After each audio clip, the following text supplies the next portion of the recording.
Thank you. Aloha and good afternoon. It is 1:37 and I call the Committee on Budget back to order. Members, we will continue on page 8 of our operating budget proposed amendments for CD2 worksheets. And starting on page 8 through page 16, we have with Public Safety, the Honolulu Police Department. Thank you so much for being here. I do not see Acting Chief Radhi Vanek. Oh, I'm sorry, Major Hironaka, you're here. Thank you so much for being here with us. And I'm not sure if you heard earlier, we're just asking the departments to give about a 3-minute overview, and then the members can ask questions following that.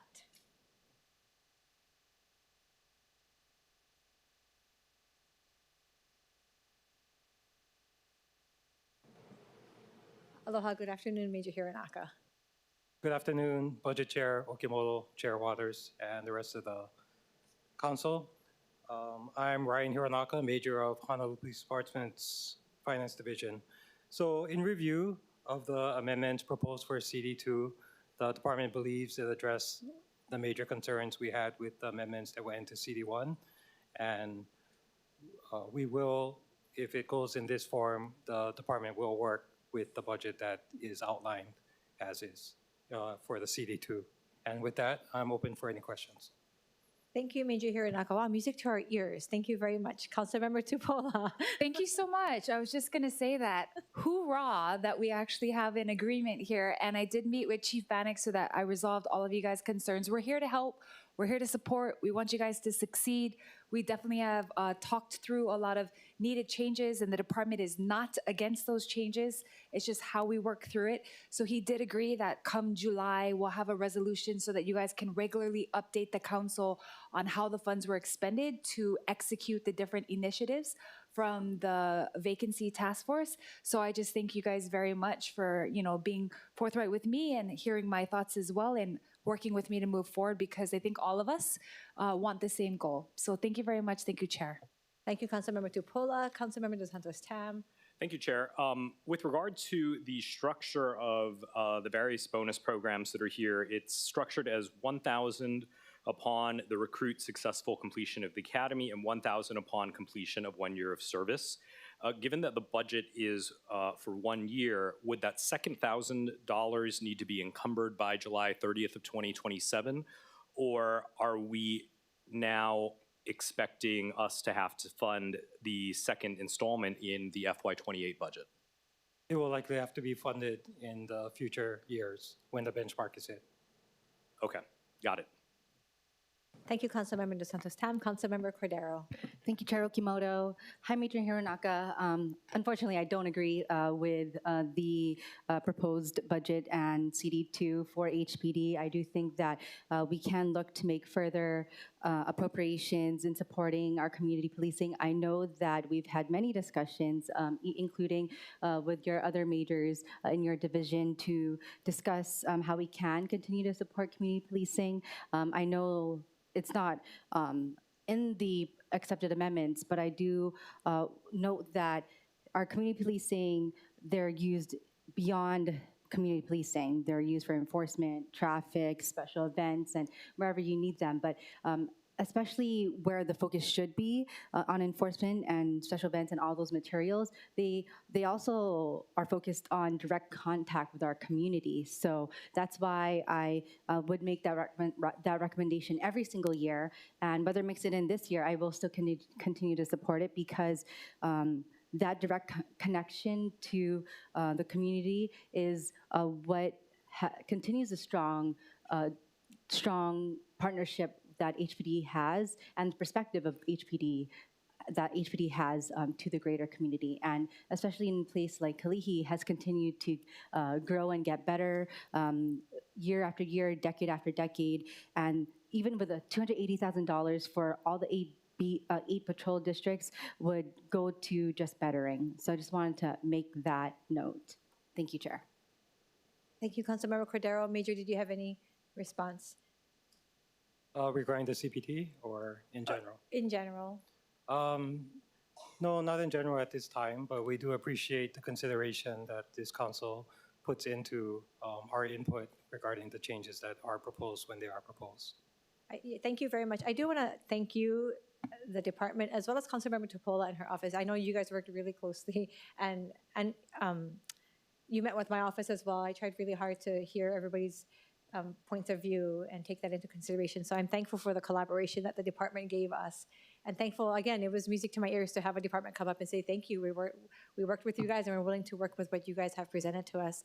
With regards to the CPT, I know we had talked about this, and I do appreciate Councilmember Cordero putting that in. That's also a very special part of the district in my area as well. But I wanted to make sure that we didn't cut the funding for that, although in talking with you guys, we wanted to make sure that we kept the funding in place, but also be mindful. So I did not accept the extended or the amendments to increase the amount, but I do concur with Councilmember Cordero that that is a very important part of our communities. Thank you again for working with us. Any follow-up? Councilmember Tupola? Yeah, briefly, I do think that as we push through and a new chief is chosen or whatever happens admin-wise, that I've started discussions, but again, when new administration comes, we can solidify this about deciding whether or not some of the portions of what CPT does should be 89-day contract hires, should be contracted as opposed to having full-time patrol officers be in that role, so that there is a good use of money, but that we're leaving our patrol officers for actually responding to cases. I would agree CPT is a huge part of our community, but how we expend those funds is something that I hope we can look into next year for the budget. I do support them and thank them for all that they do, but thank you, Chair. Thank you, Councilmember Tupola. Any further discussion, members? Thank you, Major Hironaka. Thank you. The chair will be accepting the amendments to HPD as listed on pages 8 through 16.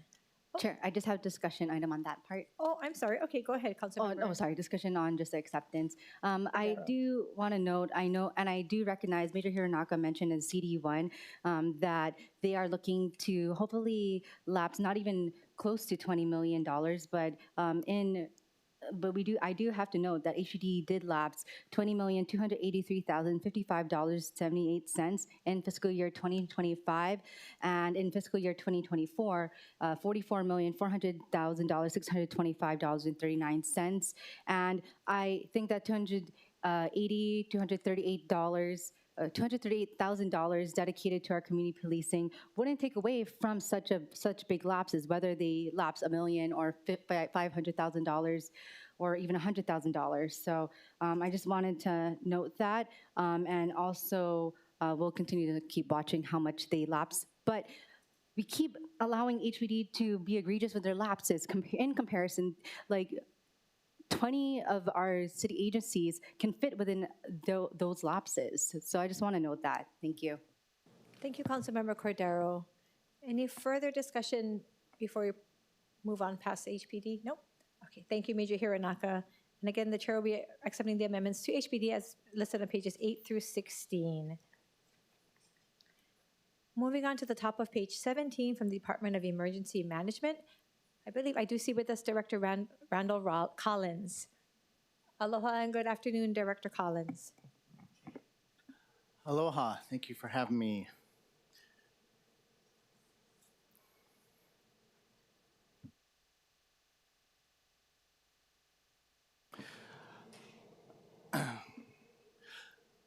Council Chair Okamoto and council members, thank you for having me today. I know that in this particular amendment that we've added $300,000 for the flood mitigation monitoring activities or system, and that is, I think you all know, I'm very supportive of that particular initiative and want to see that come to fruition.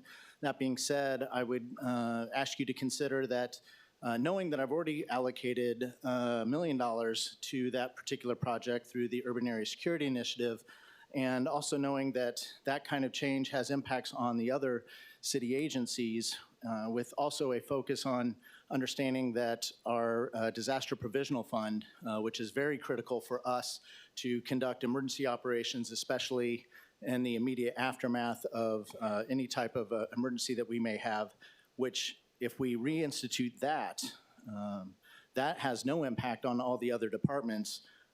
We can still use the UASI money for the flood mitigation project. And then I would still ask that you consider Councilmember Kia'aina's proposal to add 5 positions on top of the 8 that's already coming. Those positions are incredibly vital, as we learned in the Kona low storms.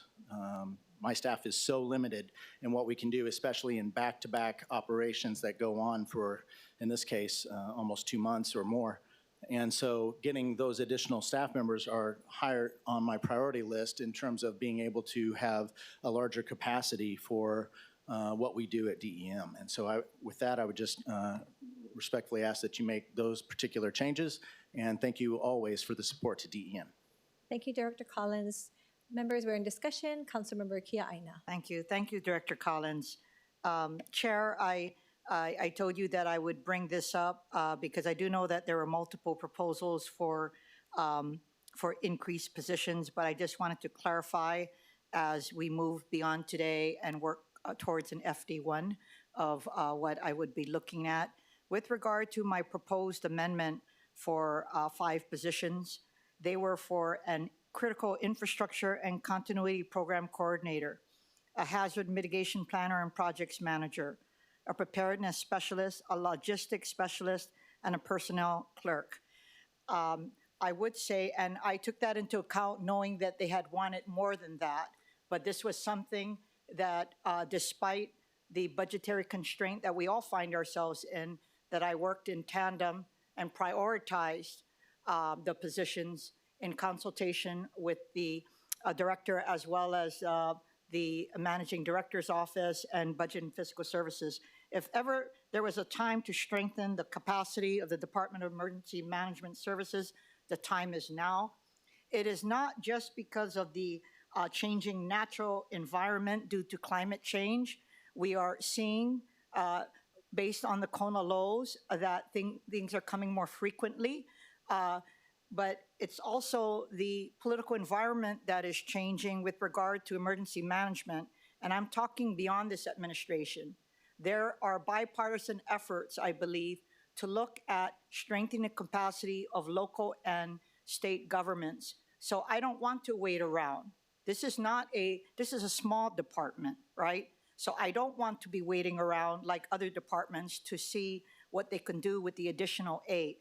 The time to do it is now, because what's going to happen is there's going to be the relegation of funding down to the city and states, and we are not going to have the capacity to implement. So I do not look at it as just staffing the department to do its job. It's looking after public safety for the residents of Oahu. Thank you. Thank you, Councilmember Kia Aina. Members, any further questions or discussion? I have just a couple of follow-ups, if that's okay, Director. And thank you, Councilmember Kia Aina. I know that all of us can say public safety is of utmost importance to us. We did meet prior to the initial set of budget hearings, and you did share at that point, and you shared in previous hearings previous to this, that the administration had given you the 8 positions. Councilmember Kia Aina has asked for the 5. Currently, you have, from my understanding, 12 to 15, 12 full-time, and then you have the 3 contract. Is that correct? 15 full-time funded positions and 3 of them are the contract, yes, correct? Okay. So I guess I'm trying to understand, with the 8 that you're already getting, and you were happy with that when we met. You were really grateful. And unlike any other department that had met with me, yours was the one that had added positions, from my understanding. Correct? Yes, ma'am. Absolutely. Okay. So I want to understand, and I understand Councilmember Kia Aina's sentiments, but in the positions that you're adding, and I had written down, I don't have it in front of me, those positions, and they had responsibilities. Do those positions align with the other responsibilities that Councilmember Kia Aina is asking? What were those positions for, those 8? Those positions are largely also planning and operations and logistics positions as well. There is the information specialist that would support our public outreach and community efforts, our social media, and supports our public information officer as well.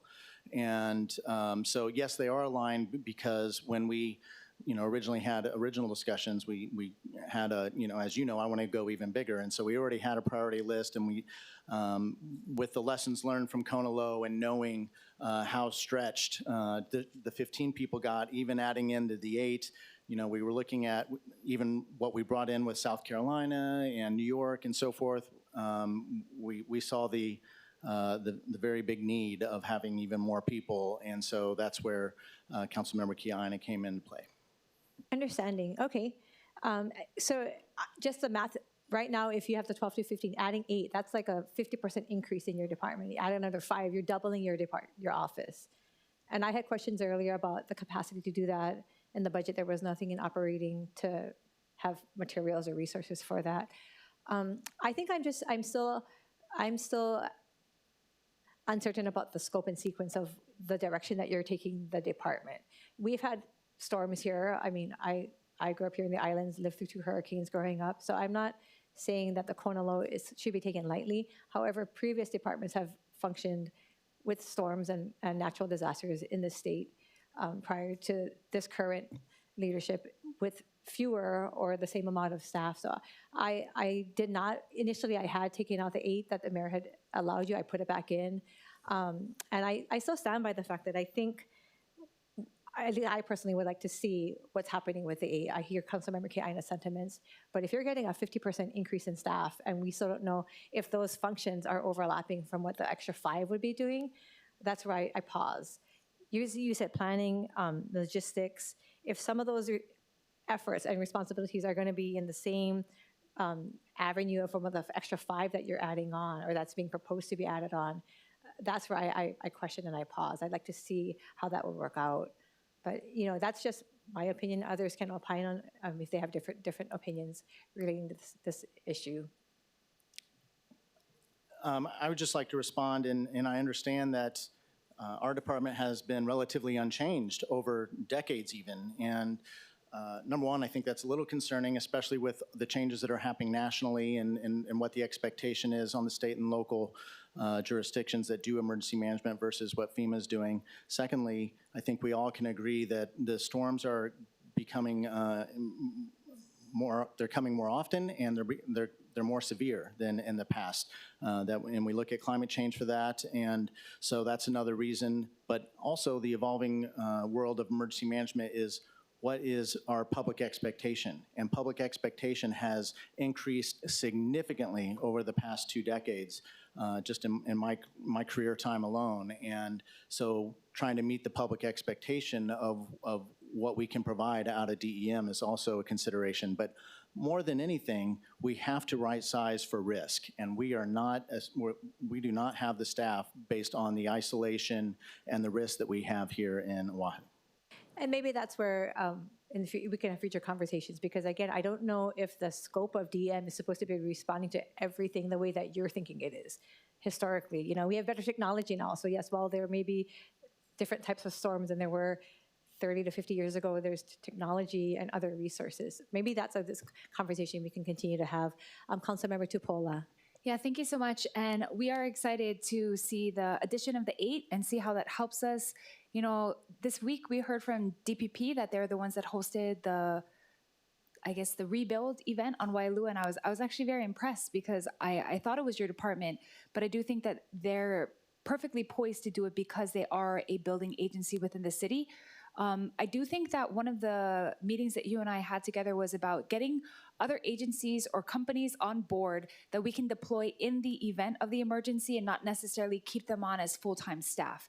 So many states are doing that as a contingency. In fact, I found out recently that ENV this whole time had a contingency contract where when emergencies happen, they have a contingency contractor that we've been paying annually, actually. We've never activated that contract until this year. We've had that contract 20 years of paying them, and this year, because we had such a huge amount of trash that they had to handle, they activated the contractor.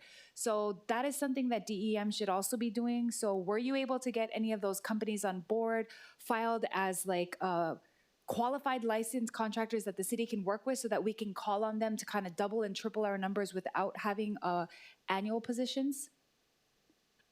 No, we don't have that contract in place or any similar type of contract in place. We'd certainly still have to scope that out. And that being said, you know, some of those things are emergent, exigent resources that we have to make sure, you know, just like the debris contract that you mentioned took a couple of days to really turn on and get moving. the same is true for any of those types of contractors. But also, it's really about the framework, and I need the staff to have the framework in place, just like Director Babcock had a framework in place with that other contract, so that when we need to turn it on, we can do so. We were also at a disadvantage with that, not only with a large contract, but with FEMA coming in now, after we got the presidential declaration, we have to have that framework to turn on all the recovery pieces and so forth, and we weren't really ready for that. We don't have a recovery person, and that's one of the things that we want to add. And so, but having somebody really focused on what is going to come in after we get a presidential declaration, and what does recovery look like even outside of FEMA. As I briefed the other day, there's the U.S. Highway Administration, or Federal Highway Administration, I'm sorry, grants, there's USDA grants, there's the SBA grants, there's a lot more that goes on to recovery than just the FEMA stuff, but we didn't have a framework in place knowing that when we have a presidential declaration, it's going to look a lot different than it has in the past with past federal administrations. Yeah, I encourage you to pursue those contracts, the emergency ones, having contingency people, even if it takes 2 days to get them out. We went through it for a whole month. So if we got them out in 2 days and they had extra equipment that we didn't have, helicopters, cars, trucks, deployment, houses, any of the things that we didn't have, it would be more advantageous than what we had now. So in addition to the framework, I hope that you can get those other parts going, because I know for many departments and states that is crucial in times that they cannot literally employ that many people year round, and in emergencies they call on them, and that's what those contracts are for. Thank you, Chair. Thank you, Councilmember Tupola. Chair Waters. Thank you. Director Collins, the 5 additional positions will cost how much? I don't have that total in front of me. I'm curious if Councilmember Kiana may have that. I'm sorry, what was the question? The 5 additional positions will cost how much? The total positions would have been $328,776. Okay. Thank you so much. Thank you. We got to find that money if we're going to add it. That's all. Thank you, Chair Waters. Councilmember Dos Santos Tam. Thank you, Chair. Earlier this week, I asked about the number of current vacancies, and it was clarified that DEM currently has 5 civil service vacancies. Do we have any exempt position vacancies right now? We have 1 contractor vacancy that is usually funded with our Emergency Management Performance Grant that is unfilled right now. Okay. And then in the riser response here, I understand that the emergency management technician position, which is one of the 5 civil service vacancies, is pending reorganization, which implies that you're undergoing a reorganization process. So if we were to give you 5 additional positions, as has been proposed by Councilmember Kiana, which I strongly support, what would be the timeline for this reorganization? I feel like we often spend a lot of time doing this, and time is of the essence. Yeah, absolutely frustrating, and we will have to do another reorg with the additional staffing. And so that will take about 3 months, and then you still have to go through the hiring process. So we're, at best, I think flying, it's an additional 4 months, and before we actually would be able to bring on, most of those folks. That being said, I would also state that I do believe, at least when I submitted the request, we changed the amounts knowing that I wouldn't be able to hire on July 1st. Ah, okay. So that's also something that we should keep in mind as we propose numbers for these additional 5 positions. I wanted to ask about the ongoing recruitment for the logistics section chief as well as the plans and ops section chief. The riser response mentioned that you expect to have them on board by June 30th. Are you still confident in that timeline? Yes, both of those we have already put out and received the applications back, and I believe they're planning on scheduling the interviews starting next week. Good to hear. No further questions. I'll just note that because we already have those 5 civil service vacancies as well as that 1 contract position vacancy, we're starting from behind, and this is not a good time to be starting from behind, so we really want to catch up quick. So thank you. Thank you, Councilmember Dos Santos Tam. Councilmember Kia Aina. Last comments. We forgot to talk about the community, as was clear of the recent storms and other events. Community plays a critical role, and I need not tell everybody that our communities have been clamoring to build even capacity within their own organizations.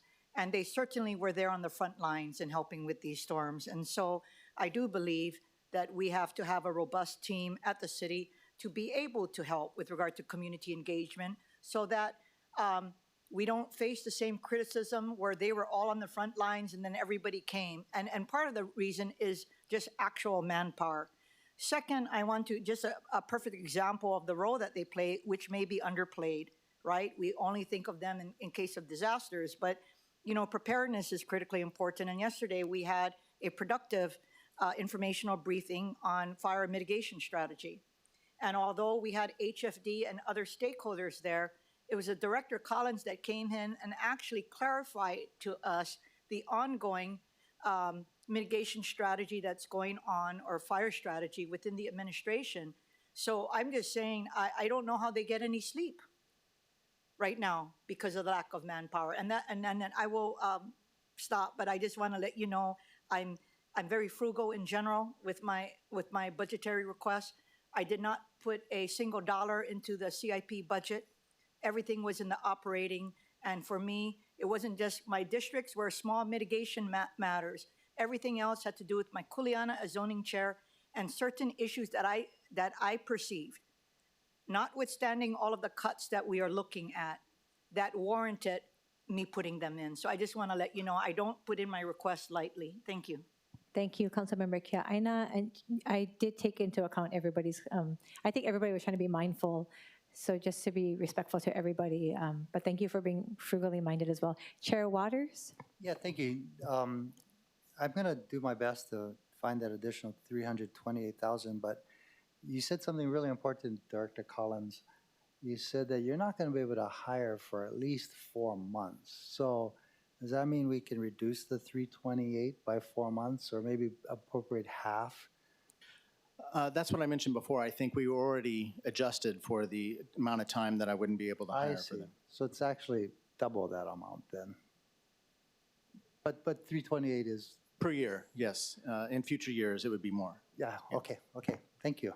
Thank you, Chair Waters. Councilmember Cordero? Thank you, Chair Okimoto. Hi, Director Collins. Actually, Chair's last question was actually going to be my question, and then I was going to make a recommendation that since it would take up to 4 months, if we don't do the 5 positions in this fiscal year, what if we do those 90-day contracts or so to help you fill that capacity?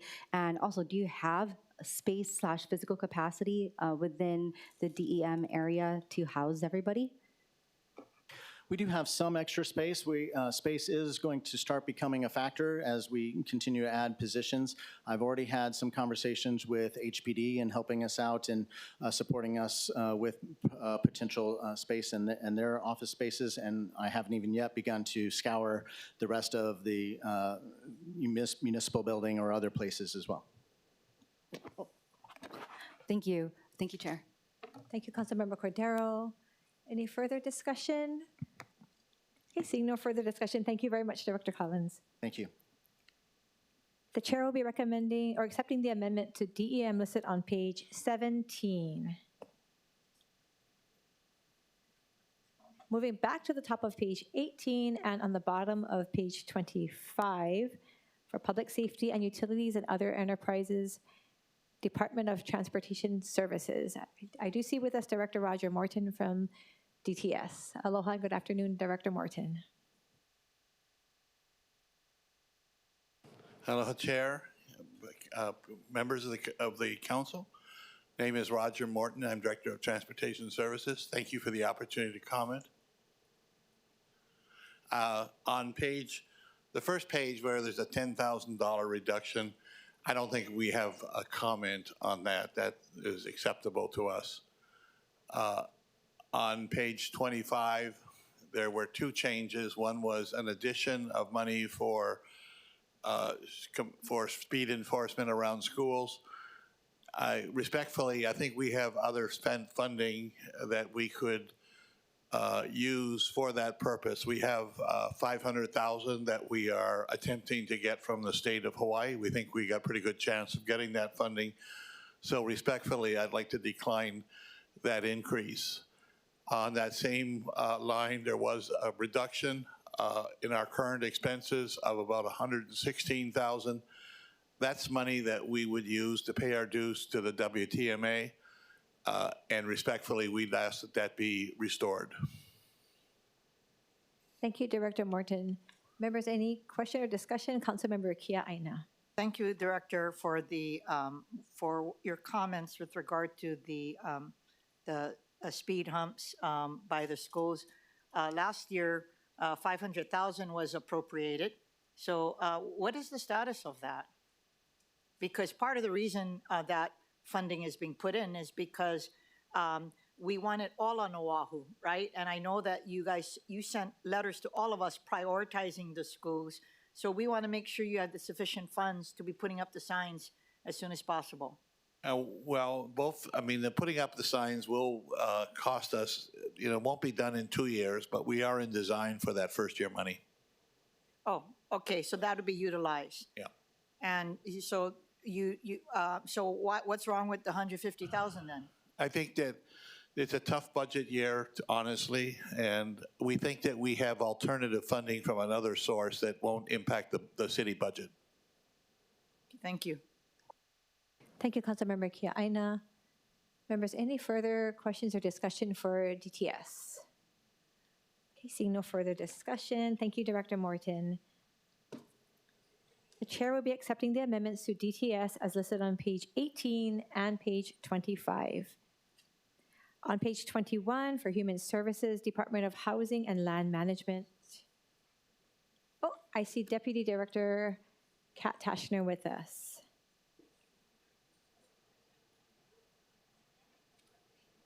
Aloha, good afternoon, Deputy Director.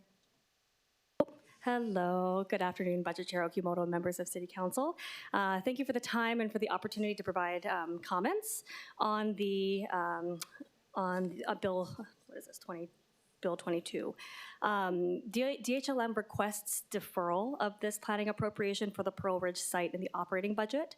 To be clear, DHLM does not oppose housing at this site. I think at this time, this appropriation could carry a federal compliance risk and could jeopardize federal funding receipt by the Department of Transportation Services. DTS is here, so I can allow them to provide more details, but I understand that this site is currently under active federal procurement by DTS for a mobility hub. Environmental review either has been completed or is imminently going to be completed. Funding an independent planning process on the same parcel right now through a separate department creates a documented record that federal oversight agencies can and do scrutinize. If that planning produces a site vision that conflicts with the approved hub scope, we risk reopening the environmental clearance and jeopardizing the receipt of federal funds. So at this time, we respectfully request deferral of that. Thank you, Deputy Director. Members, questions for DHLM? Councilmember Tupola. Hi, aloha. We actually just talked about this site yesterday in our hearing. It's unfortunate you weren't able to be there, but the question that we had was in regards to, exactly what parcels you guys are pursuing and what we should be putting money towards. And the presentation alluded to this being a very advantageous place to put housing. So you're saying that it's going to be a mobility hub that would be including housing or not? I can defer to DTS to provide more information on the scope, but I understand that it could accommodate housing in the future. But the federal procurement is what exactly? It's related to a mobility hub. So I think all of the environmental scoping that they did is currently related to a mobility hub. Expanding it beyond that at this time could risk reopening that and having to go back in that process. But I think the money is set aside for us to kind of feasibility study it out and determine that. Is that not going to be advantageous for us to get ahead on that? It's certainly something that we can coordinate on, but creating a separate scope, DTS, this might be best for you to respond to. Creating a separate scope could reopen what they've already done, so I'll allow them to speak more to that. Director Morton, okay, thank you so much for being with us, Deputy Director.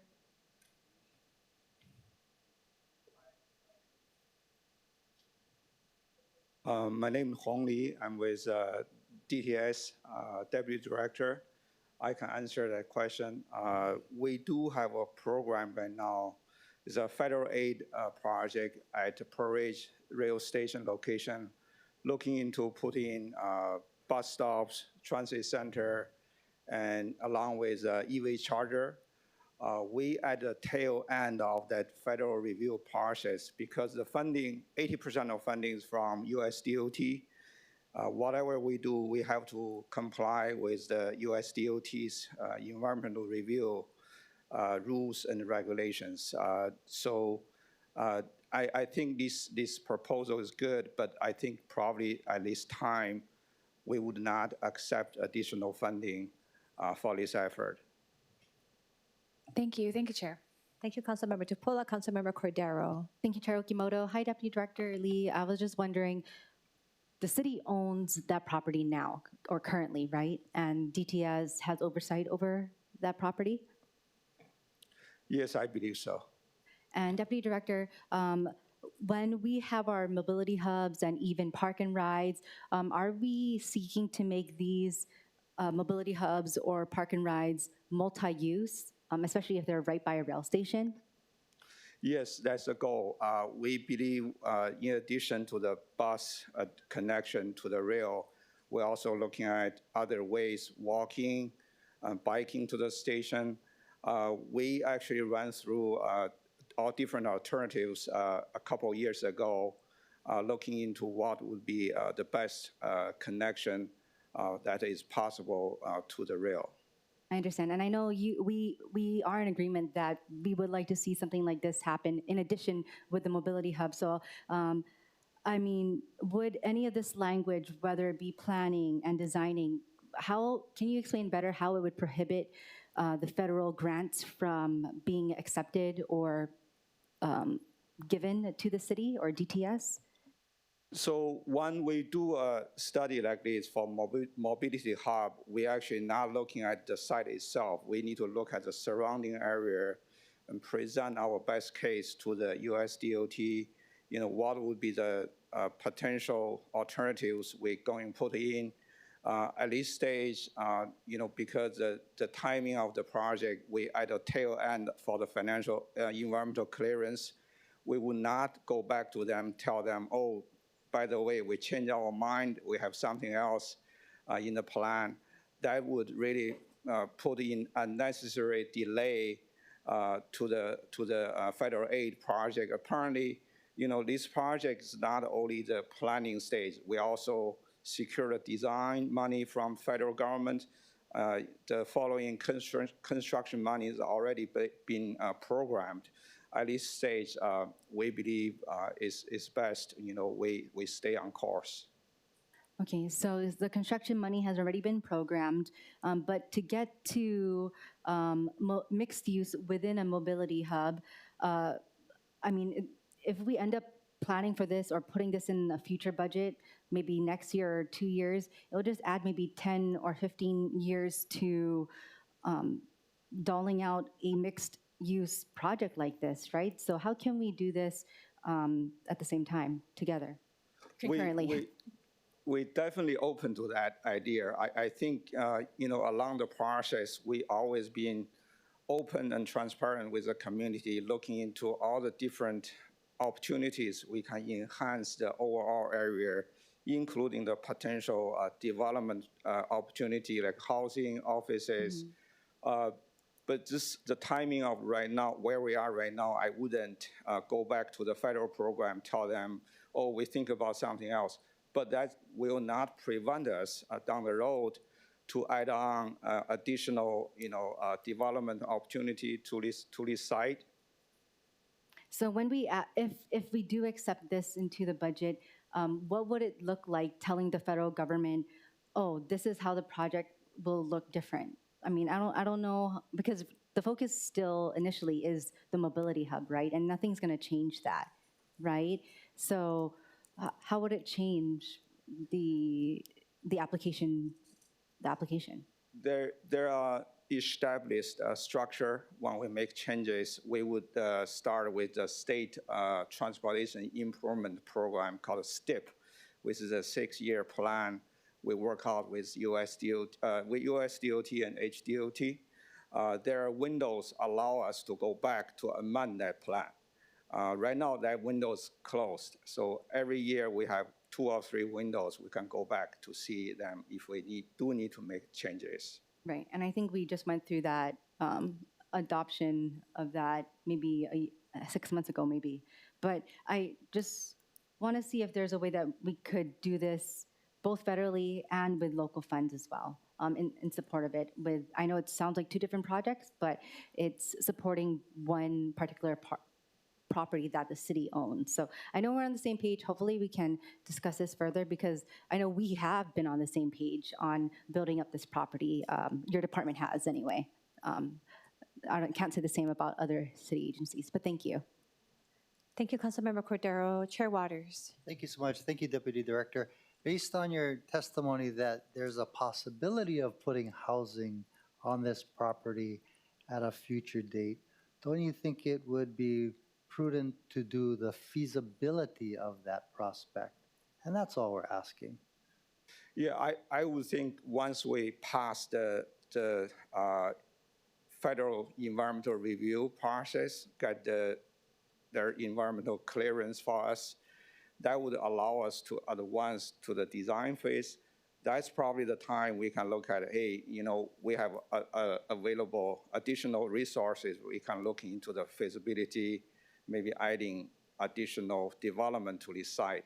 I let you know, actually, several years ago, DTS worked with our DPP TOD division closely, has been explore all different options. We actually went out to talk to some developers, such as, I don't want to mention the name, talk to several developers. The feedback we got is kind of lukewarm, response. Part of the reason is that time the rail was still not operational. They have seen construction, the schedule is still doubtful. I believe now we go out, I think the feedback could be very different, with so much of certainty, rails already, construction already happening in the urban core area. I think the timing is, probably we should go out reach out to them again, look at the market interest for additional development. Okay, thank you.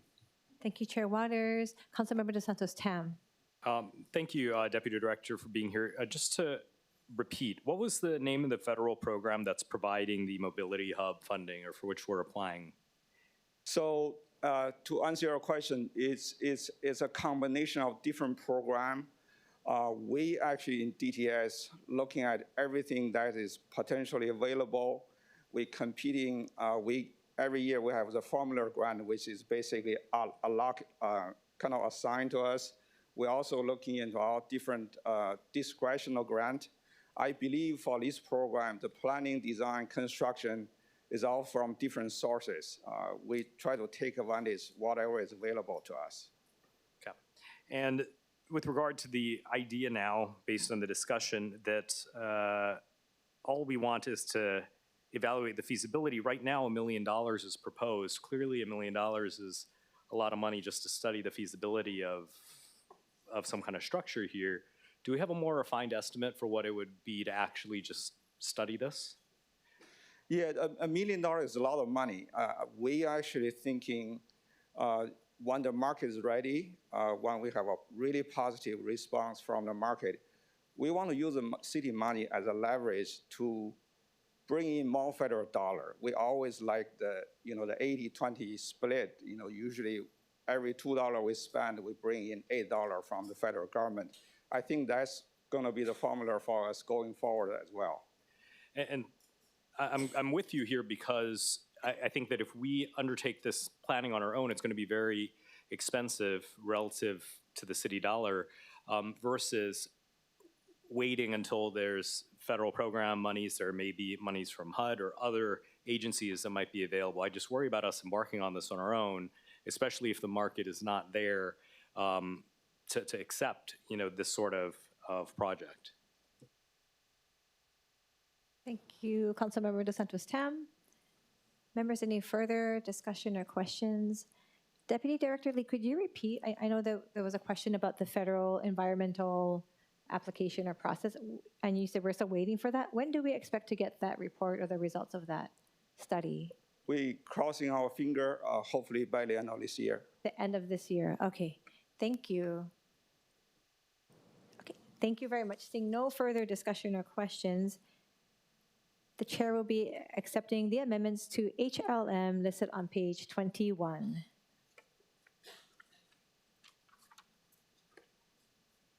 Members, we're now on the bottom of page 21, page 22, and the top of page 23 from the Department of Community Services. We have with us Deputy Director Los Banos. Thank you so much for being with us, Deputy Director. Aloha, Chair Okimoto, Council Chair Waters, Council Chair, Vice Chair Tupola, Edward Los Banos, Deputy Director, Department of Community Services. Department of Community Services appreciates the support from the Council and the continued support from the Council. Most of the amendments to the budget had largely been restorative. I do have a few comments in terms of impact. First on the bottom, page 21, the $2 million, while DCS appreciates the sentiment, we'll respectfully decline in support of restoration of my other colleagues' other city programs. I think the sentiment's great. I think it's something the industry could use, but there's, going into this, we had some tough decisions to make on the budget, and I think our current funding level is adequate. Moving to the top of page 22, technical amendment here, because the $16.3 million is actually my federal and state funding, it's not my general funding. So the $1 million earmarked here for kupuna feeding programs doesn't exist. My general funding allocation actually in here is about $120,000. So the $1 million, wouldn't be functional. What I will share is that in the $16.3 million identified here, $2.3 million is already by program, by federal and state contract, earmarked, or not earmarked, programmed for feeding programs. So within the $16.3 million, $2.3 million is already programmed for kupuna feeding programs, but I do not have that $1 million to begin to program towards kupuna funding because there's only $120,000 there.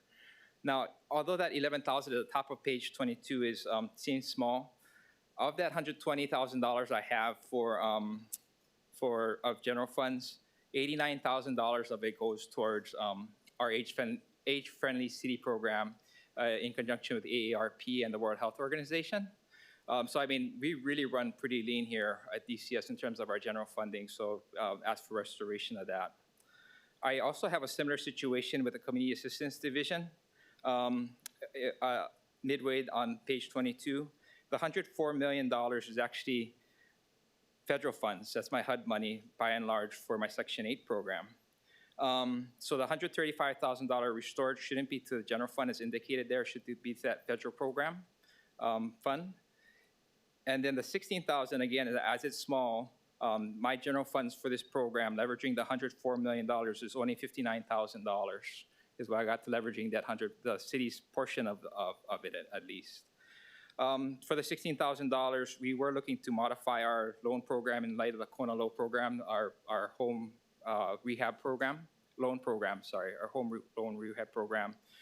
So we could use that extra money, having that restored would make a long way in helping the recovery efforts. There's other loan programs out there.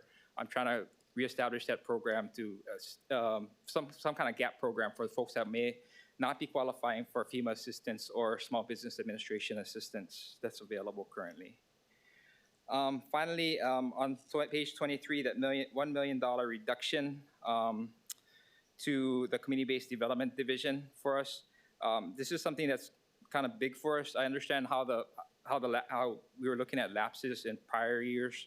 This year, I will point to the fact that we did tap into the homeless proviso this year. We are looking to maximize all our funds this year. We will need those funds next year and ask for their consideration for restoration. I will say that currently there's a Senate Bill 2803 in conference right now, but currently right now the appropriation, we are at risk of existing programs, $8 million where the state's not going to fund it. So I do anticipate likely needing that funding next year. I think the Senate Bill 2803 was deferred till 5 p.m. though today. So it's still all happening in real time for me. Otherwise, open for questions. Thank you, Deputy Director. Members, questions? Councilmember Tupola. Thank you so much. Thank you for being here. Thank you for your specificity. I do understand that a large amount of your department's funds are not necessarily general funded, so I will leave that to the budget chair to figure out some of these things you brought up. Specifically, I want to talk about the kupuna feeding. So I got texted from my community. As you know, Elepayo, Wainakos Comprehensive Health Center actively feeds our elderly kupuna off of the funds that you guys provide to them. So based off of what you said in the 16 million, that 2.3 million is already set aside for this. Can I confidently reassure my community that some of that funding is still coming to us and that it still exists? LA PIO is a strong partner of ours. So definitely they are receiving a portion of that funding and feeding. When we did our public safety power shutoff program, I got a tremendous amount of education about the food insecurity in your district. While funding could help, any funding could help your community with their food security issues. They do receive quite a bit of that $2.34 million. I can run a report for you of the number of clients we have, and that would be helpful for your purposes. I don't really need the clients. I just want to reassure them that the current level that they're serving at is going to be the current level we support them at based on this budget. It is? Yep. I don't know what the level is, but it's going to maintain.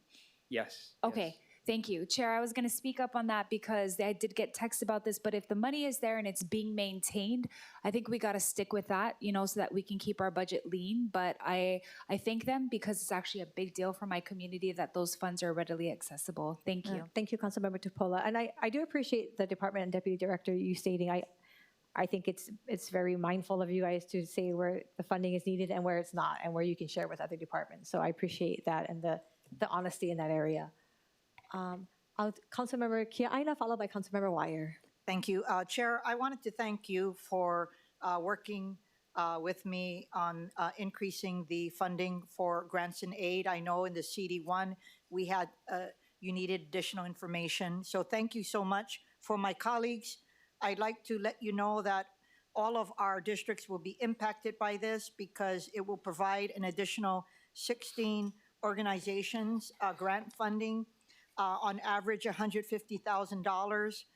The diversity, I'll just name 4, would include Big Brothers Big Sisters Hawaii, Partners of Development Foundation, which, as you saw on the news, their Tutu and Me program is being cut because the attacks on Native Hawaiian education programs. The Key Project, which is pivotal for both Ko'olaupoko and Kualoa. Kualoa, right? Ko'olauloa, I'm sorry. As well as the legal clinic. And we heard a lot of advocates this morning talking about the need for immigration services. Chair, in discussing this previously, I do understand that there's a limited capacity at DCS for this. And so I will be working toward an FD1, which would look to provide $66,000, 324 cents to for planner 4 position to help in the implementation. As a reminder, there are very few programs within the city that provides direct funding for our nonprofit organizations. Just as we are facing cuts, our nonprofit communities are facing cuts, and there's very few avenues to make up for that. For me, this is a small way in which the city can provide. So I wanted to thank you for your leadership. Thank you, Councilmember Kiaina. Councilmember Wire. Thank you, Chair. I just had a couple questions.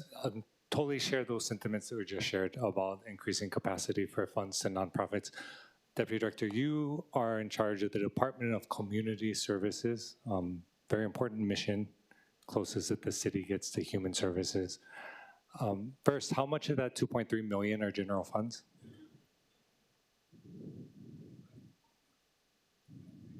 The $2.3 million is all federal and state dollars. Correct. We don't currently expend any general funds for food access for this particular programming, for kupuna programming?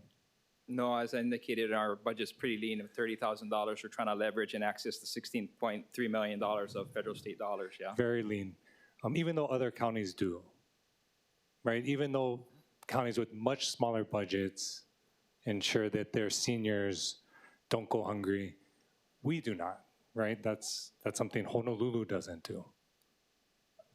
To answer your question, Councilmember Wire, I have seen supplemental general funds in Kauai and Hawaii Island. I haven't looked at Maui. We had Maui over here doing the info briefing, right? I'm sure you were tuned in for that. Oh, right. And Correct. I'm not upset, but I think what frustrates me is it's one thing to say like, oh, times are tough and they're lean and we got to balance our budget. That's true, but don't get up and tell the community like everybody's okay, right? Because I'm sure we all read the testimony, right, including the presentation by the food bank in Appleseed, right? You know, the tens of over, you know, hundreds of thousands of people that are either not eating every day or skipping meals, right? And then knowing the thousands of people that are falling off of access because of changes in eligibility, right? And the specific testimony by nonprofits acknowledging this is not about the federal funds we're receiving, it's about the gaps that exist and the fact that people are currently going hungry in our community. They're currently going hungry, and that number is gonna be going up, right? And so I respect everyone and the differences. We're all gonna have different values and different positions, but what concerns me is to hear a narrative that everything is okay when people are going hungry. When you're telling me, oh, it's enough. You know, because the nonprofits that serve these community members are acknowledging that. And so to hear you turning down or saying we don't need those funds to feed our kupuna that are gonna go hungry. I mean, again, tough times, you're balancing priorities, but it's just, I think my fear is that I don't get the sense of urgency in a lot of these conversations that reflect the severity of what our families are experiencing. Like, I mean, I know we're balancing, but like this is legit dollars to food in kupuna's mouths that wouldn't otherwise have it.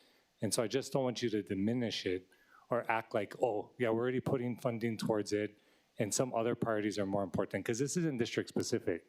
You know, this is island-wide, this would be available like other counties are making funds available, and it would be us putting skin in the game to support our community.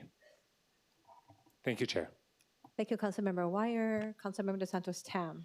Thank you. I'll start by making one note about the GIAs. I'll note that the amount in the original proposed budget, the GIA Commission recommended the uses of that, including the allocations to various nonprofits. There's an $800,000 gap between how much they recommended and how much was in the allocation. And as we go towards the June council meeting, I'm going to be working on finding ways for that remaining $800,000 to be used. Because I agree with my colleagues here that as much of this GIA money should be going out as possible. I also wanted to note that with regard to kupuna feeding, there are some other agencies, though, that work on this, right? We have our Parks Department that does People's Open Market, and understand they're trying to rethink how that works, as well as OER that's doing food access at our rail stations. But if we're going to cut OER, I guess that goes away. So DCS then becomes the only venue for food access. So I want everyone to think about how these things are interconnected. Thank you, Councilmember DeSantos Tam. Councilmember Tupola. Aloha. I just wanted to follow up on a separate item that may be in here. And again, because you're here and you have vast knowledge of it, I wanted to see if you had this. So I was contacted recently by one of our Malama Mobile. It's actually part of Kapa'alana, and I do believe that they had some funding, but they're looking for more because they lost some federal dollars and are about to close in September. Is there any current funding that you guys have that could help them? I believe their gap is about $450,000, and I think they might have just recently last week got $100,000. I've actually connected them to a few other entities to help them out. Do we have specific programs in these line items that could help with that?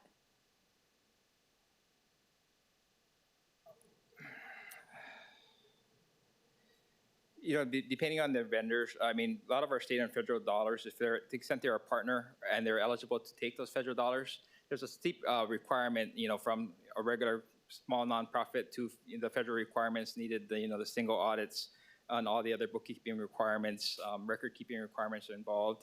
But most of our, being largely state and federal funded, we do, our other funding does carry out quite a bit of restrictions and requirements, back office requirements for those. You know, they would be able to be eligible to participate in some of our upcoming solicitations to participate in the implementation of our grant programs. But otherwise, in terms of general fund dollars, you know, we're largely limited to our grants and aid program.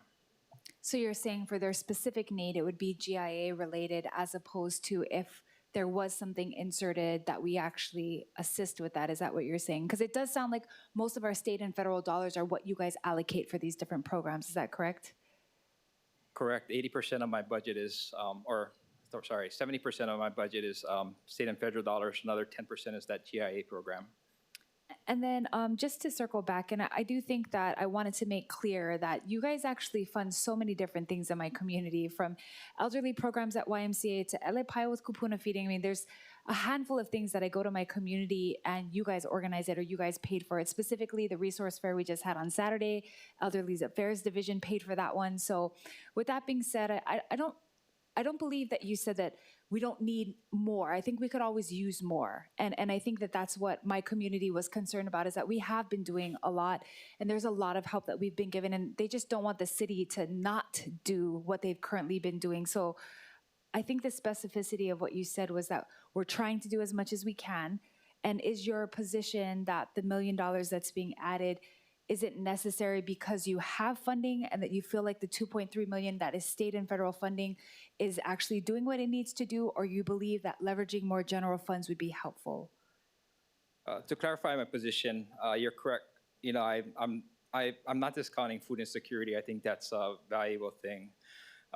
You know, I'm reacting to what's in here, which is a proviso that $1 million out of the current expenses identified as general funds is money I don't have.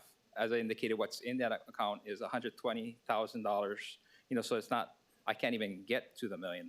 Understood. I just want to make that clear. I mean, Edward's been a huge proponent of all of the things that we've needed in the community, and wanted to make it clear that almost every ask I've given you guys have tried to scrounge at some type of funds to help us out. So thank you very much, and I look forward to more conversations on this, but thank you for clarifying what is there and what can be done. Thank you, Councilmember Tupola. Chair Waters. Just one question. Did I hear you correctly that you're saying you don't want the $2 million added for the grants and aid? I thought I heard you say that, but I just want to clarify. Is that correct? You're testifying against this $2 million for nonprofits in our Thank you for the question, Chair Waters. So there's a ton of need in our communities. You know, if there was $2 million or $10 million, if there was $100 million, you know, I think our NGO community would gladly absorb that all and, you know, do a phenomenal job in administering and implementing those programs. With respect to, you know, maintaining a balanced budget and a balanced perspective, you know, across the whole city and other programs, you know, that's my position in terms of declining that in interest of, you know, restoration for my colleagues. Thank you, Chair Waters. Members, any further discussion or questions for Deputy Director? Thank you. Deputy Director, do you have anything else that you wanted to add? No, again, thank you for your continued support of the Department of Community Services. Thank you. Thank you. Okay, members, for DCS, the chair will be accepting the amendments to DCS as listed on page 21, 22, and 23. Members, also on page 21, I will be accepting the proposed amendment made by Councilmember Kia Aina to the Office of Grants Management Activity, which adds 1.00 FTE and appropriates $66,324 out of the general fund for salaries, and adding a proviso to read at least $66,324 out of salaries shall be appropriated for a planner to support the contracting and administration of grant funding. Members, also on page 27, the second proposed amendment. Okay. Okay. So regarding the first proposed amendment that I just stated for page 21, any questions or discussion? That is the bottom line of page 21. That is for, correct. Councilmember Kia Aina. Greatly appreciated. Thank you, Councilmember Kia Aina. Any further discussion or questions? Okay, seeing no further questions or discussions at this time, Chair accepts the amendments. Okay, and we will now proceed on to page 23 and 24, Culture, Recreation, Department of Parks and Recreation. And we do have with us from the Department of Parks and Recreation, Director Laura Thielen.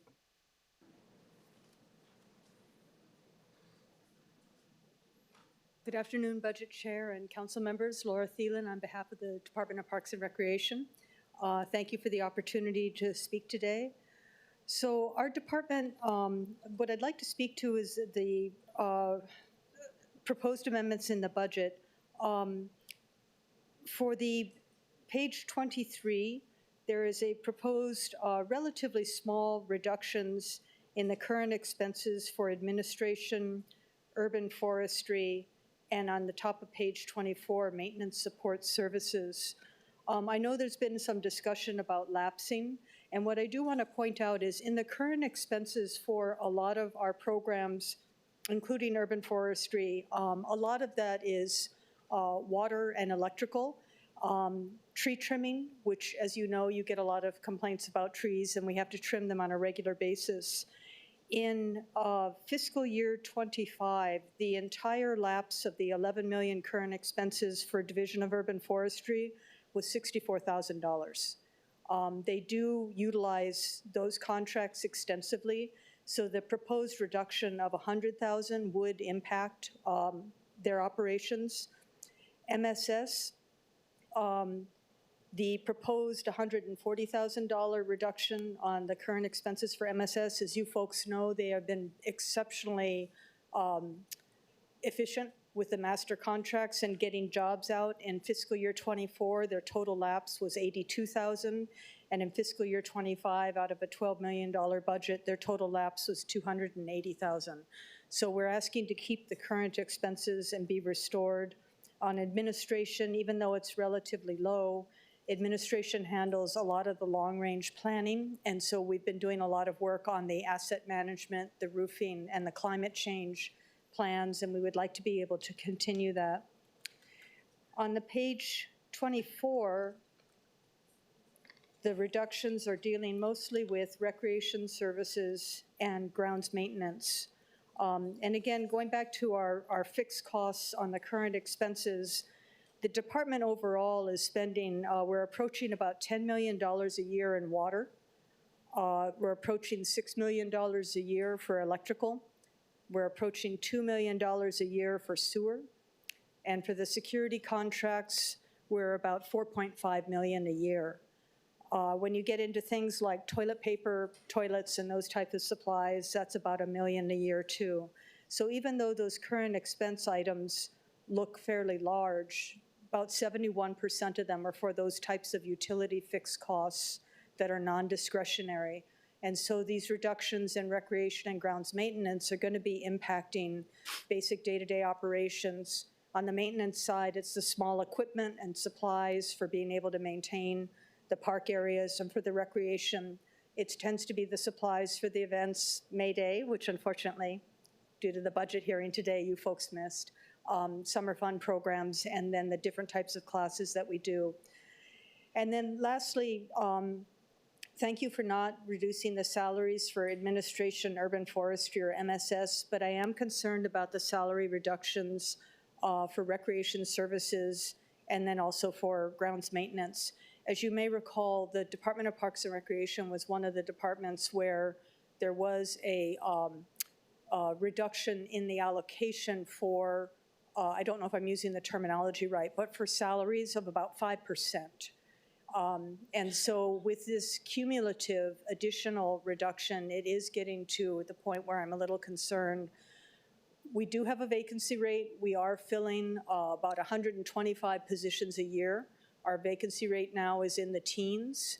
We still do have people leaving because it is an employee market. But in order to be able to be filling positions constantly, we have to show that we do have the revenue for it. And what we don't want to do is have to stop filling, waiting for people to leave, and then start filling, because we just have to be constantly recruiting. And so we just ask for your reconsideration on that as well, and I'd be happy to take any questions. Thank you. Members, questions? Chair Waters. Thank you, Chair. And thank you, Director Thielen. I really appreciate all your hard work. And I have to say, your department probably has been the best out of all the departments as far as trying to fulfill council priorities. So I appreciate that. Although I will say, though, I've been getting a lot of complaints lately about TPR closing down the baseball fields after the rain. You know, I think the entire second half of the ILH baseball season was canceled. But notwithstanding that, the good news that I want to report to you and all of the departments that these are not cuts. So if and when you go through all the money that was appropriated to TPR, you can always come back and ask the Parks Chair and or Budget Chair to allocate the money from this provisional account. It's a little bit extra step, but it's not gone. It's still there. So just work with us. That's all. Thank you. Thank you, Chair Waters. I do appreciate that, and I think from the seats where you sit, that logic makes sense. But I'll tell you, from the seats where the operating departments sit, it is death by another, you know, of the 1,000 paper cuts. The level of process that the departments have to go through in order to expend funds and to have permission to move forward to either hire or to purchase items or to go through a contract, we often cannot start that process unless we show that that money is in our budget. So we would have to go through and get that permission first in order to add it into the budget. But that's on top of all the other permissions that we have to go through. And so it becomes untenable because already we're facing a situation. Last year, we had a number of things lapse on our equipment budget. We got our paperwork in for the equipment early in November.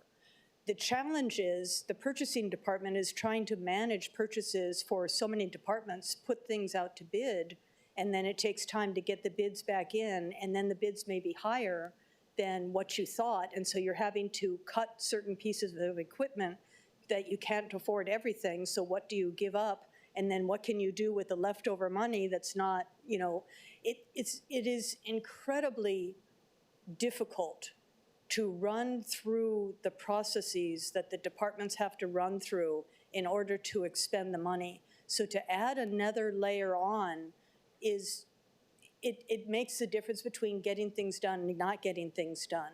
No individual layer is unreasonable. It is the cumulative layers of permission that we have to go through that is creating the problems for us to be able to do the basic operational work. And that's why the departments are asking to please not take the money and put it into a provisional account. This council meets once a month. If we have to come on in for a resolution to get approval, that's going to slow us down by about 30 days for a lot of things. And when you're rushing towards the end of the fiscal year to get things done, what that means is more money is going to lapse, not less. Thank you so much for saying that, because you know, you're the first one to actually say that out loud. I can't say you're the first one, but you're right that you got to jump through so many hoops, probably with budget and fiscal services, not here in the council. We every time we get a transfer of funds, I immediately refer it, and council budget chair hears it, and I don't think we've ever denied one. But you're right. You got to go through all these layers, self-imposed, by the way, by the administration, not the city council. Excuse me, Chair, but I think a lot of the red tape is actually imposed under the state laws. So the procurement laws are incredibly complex, and what they require be done in order to expend money has nothing to do with this council or with BFS. It's imposed by state law. If we're going to be utilizing federal money for contracting, the requirements there are imposed by the federal government. So a lot of it is not something that we control. And then again, I understand the council has been very efficient when we have come in to request to reallocate money. I know our department did that just recently for the electric bill, and thank you very much for processing that quickly, but it still is something that only happens once a month. And so that process is going to slow down, and I think will result in more lapsing rather than less. Well, I do want to point out that in fiscal year 2025, looks like DPR lapsed $12,319,006.82, which amounts to 10% of your entire budget. So it looks like you got money within your budget. You just probably need the help moving it around to fulfill these needs that you have. Our lapses were primarily in the salary. So we've taken a 5% cut in the salary. You will not see those types of lapses in fiscal year 27 because of that reduction. And as I pointed out earlier, we are lapsing very little money in the current expenses. The one largest group where we did lapse in current expenses last year was our grounds maintenance. But we went back and we took a look at the budget, and there was certain allocation of funds in grounds maintenance that would be better in maintenance support services. So what you'll see in the fiscal year 27 budget proposal is we've shifted those monies over, and we anticipate you will not see those types of lapses again in fiscal year 26. So we are making every effort to be as efficient as possible, because we know you do have a very hard job in how to allocate money between departments, and we want to make sure that we're spending every penny in parks on making them safe and secure for people. Thank you, Chair Waters. Members, any further discussion for the Director or the Department of Parks? Nope. Okay, thank you very much, Director Thielen. The Chair will be accepting the amendments to DPR as listed on pages 23 and 24. On page 25 from the Department of Enterprise Services, I do believe I see with us Director Dita Hollyfield. Good afternoon, Director Hollyfield.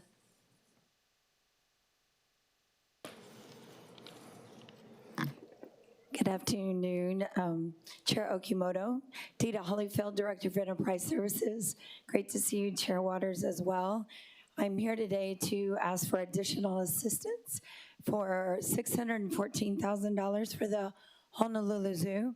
Apologies for my voice this morning, but I just wanted to let you know that it's the current expenses for repair and maintenance of exhibits, animal and public safety improvements, and to further comply with the requirements of the AZA elevation bar.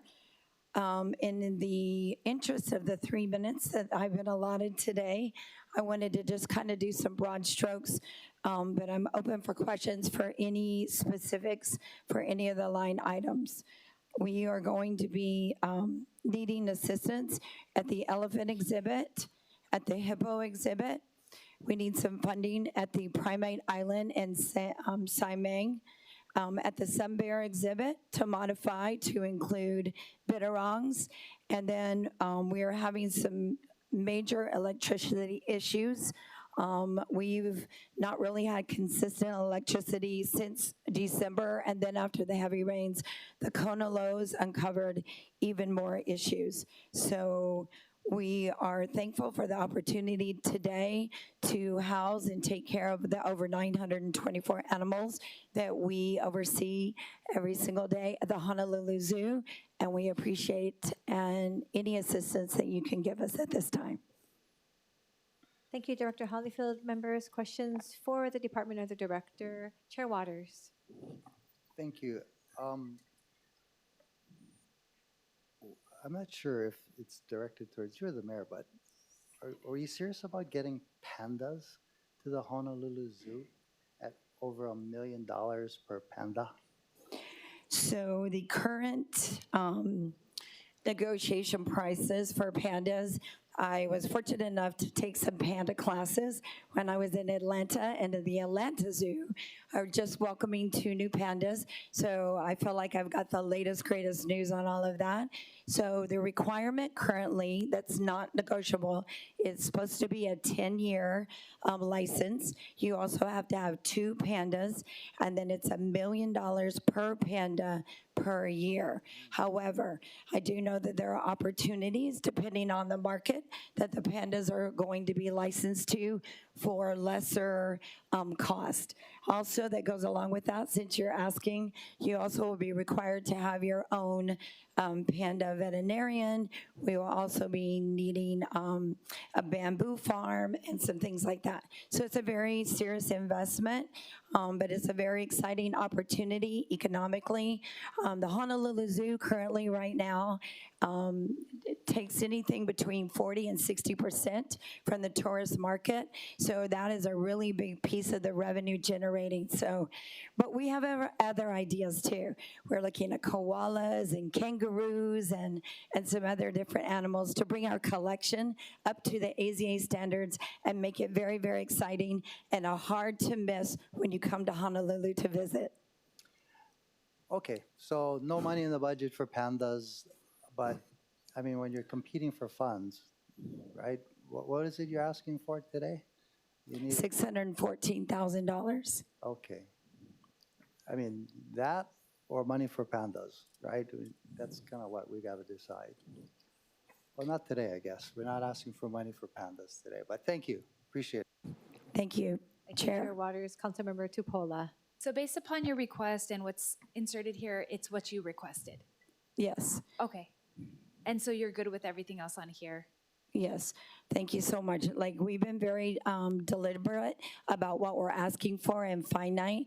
You know, we also have other funding sources as well, but this will be the things that we need to complete the AZA accreditation process. Thank you. Thank you. Thank you, Councilmember Tupola. Councilmember Kia-Aina. Thank you. Thank you, Director. You know, it's easy for all of us to get excited about pandas, of course, right? But I need to tell you that I am a little concerned about the potential should it move forward because you have the cost of the pandas, but the maintenance is going to cost more than the pandas. It's not, we don't have the right climate, and as a result, the environment would have to be accommodated for them, and then that will go to their welfare, you know, and their well-being. So I just want to let you know that I think we need to look hard at whether or not that moves forward, because we would hate for all of the improvements you're making at the zoo to go backwards because all of the money is going to go for the maintenance of the pandas. And I think that koalas and kangaroos are a fantastic idea. And, you know, so I get plenty of the koalas, okay? Thank you. Thank you. Very fair, and I appreciate your sentiment for sure. Thank you, Councilmember Kia-Aina. Councilmember Wire. Thank you, Chair. Just to follow up on that, I mean, so would the koala and the kangaroo would be substantially less money to take care of? Oh, substantially, yes. Okay. Yeah. No, that's good to hear. Appreciate that. Thank you, Chair. We were trying to dream big. Good, innovative and a great idea. So definitely always appreciate that. Mahalo. Thank you, Councilmember Wire. Members, any further questions or discussion for DES? Nope. Okay. Thank you very much, Director Hollyfield. Thank you. Seeing no further discussion, the chair will be accepting the amendments to DES listed on page 25.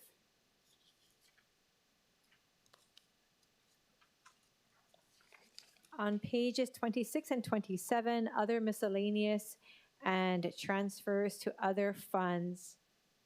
I have on my agenda Director Andy Kawano, but I think I saw, I do see Director Andy Kawano or Deputy Director is here also.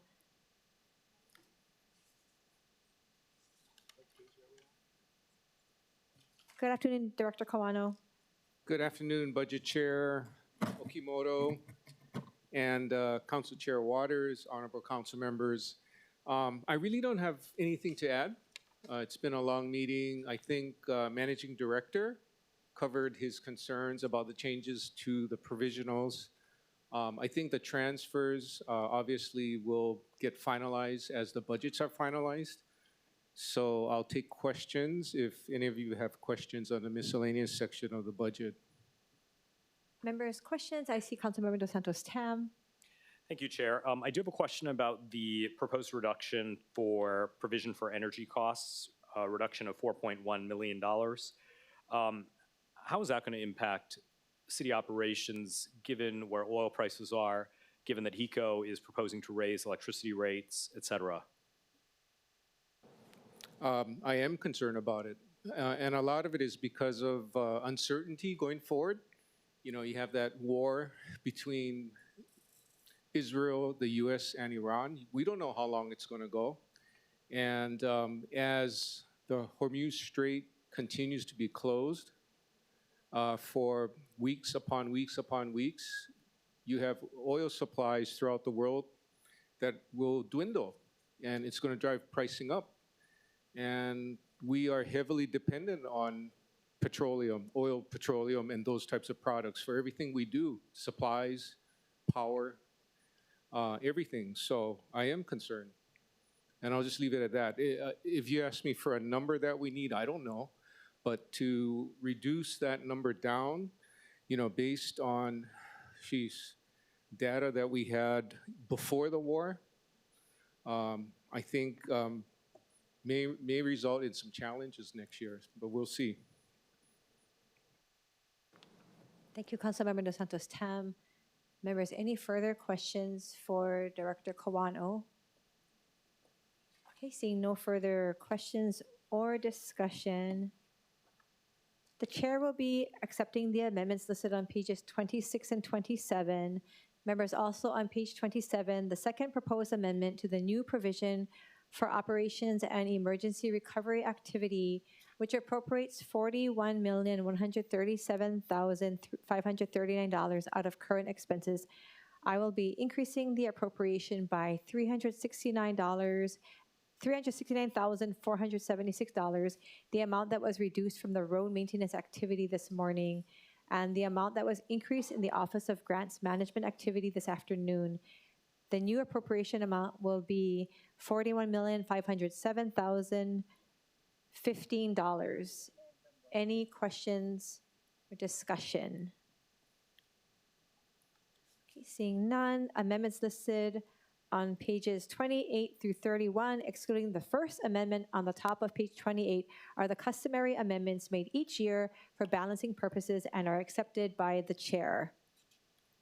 Moving back to page 18, provisos attached as worksheet pages 32 through 37. I do have, again, Director Andy Kawano here with us. Members, if there's any discussion on the proposed amendments to the provisos, we have the director here with us at this time. Councilmember Dos Santos Tam. I just have one question. A number of these estimates, including the estimated GET revenue, TAT revenue, et cetera, are based on projections from last year. When do we anticipate getting updated numbers on expected receipts from these sources? I worry, again, going back to uncertainty in the world, that our TAT revenue may not be what it is today with the price of everything going up. Ironically, our GET revenues may also end up going down as a result of decreased consumer spending. We track our receipts throughout the year. So as we close the quarter, I would say within 2 to 3 weeks, we have pretty solid numbers on what we've received. But there are, you know, real property taxes, for instance, there are payments that kind of trickle in a number of months after year end from time to time. So we can get, I think, material totals of receipts, you know, on an actual basis. If you send us a request for the information, a riser, we can get information to you, Councilmember Dos Santos Tam. Thank you, Councilmember Dos Santos Tam. Any other discussion for Director Kawano at this time? Nope. Thank you, Director Kawano. Seeing no further discussion on the provisos, the chair will be accepting the amendment to the provisos located on the top of page 18, attached as pages 32 through 37. Members, at this time, we are in discussion for Bill 22. Any further discussion? Councilmember Cordero. Thank you, Chair Okimoto, and thank you to the budget team. I do want to note, as we've been going through this discussion, I know that there's more discussions and money being sought. Of course, I do want to bring up again that HPD has lapsed 44 million X, Y, and Z from what I stated to them back in FY24, and then 22 million again in FY25. They slate to maybe do 2 million, who knows? They just did another transfer of funds, and we're going to probably anticipate a whole million more from HPD again. So I do want to make sure that while we are nickel and diming a lot of the other departments, that we continue to allow HPD to just go on and on and on and on with their lapses. Thank you. Thank you, Councilmember Cordero. Councilmember Tupola. I have a few comments and then some questions. I'll do the questions first. So you mentioned some restoration of DFM road maintenance. Can you take me to the one that you just said? I think it was the 365. On page 27. Okay. 369,476. And that'll go into the provision. But you took this one I'm from sorry. DFM, right? Okay, I'm sorry. DFM was on page 18. Okay, yeah, I'm on 18. So this was from... This is for the road maintenance activity. Oh, I see it. That's the one that went from 20 to 10. Correct. Got it. Correct. Okay, so then that amount is what went over there. Correct. And then you said that the 2 million for the GIA, what happened with that one? From page 21, Yes. that stayed. Stayed. We and then added. you factored that into the 41. Correct. That didn't change. There was we added an amendment to add 1 FTE for the that's grants management position. Okay, so on page 21, the 2 million stayed, and then there was an addition of a One FTE, position at 66,423. 324. 324. Okay, so that wasn't on that page. We added that. That wasn't. Okay. That was verbal amendment. And then on page 22 for the elderly affairs, we're leaving in the 1 million for the kupuna feeding. Currently, that stays in. Okay. I guess my question was in regards to that because he was saying that the current expenses they have in elderly affairs that. Correct. So we're going to have to figure that out. Later. Yes. Okay. We'll have to figure Just that because I think the account itself doesn't have that in there. He had a 120,000.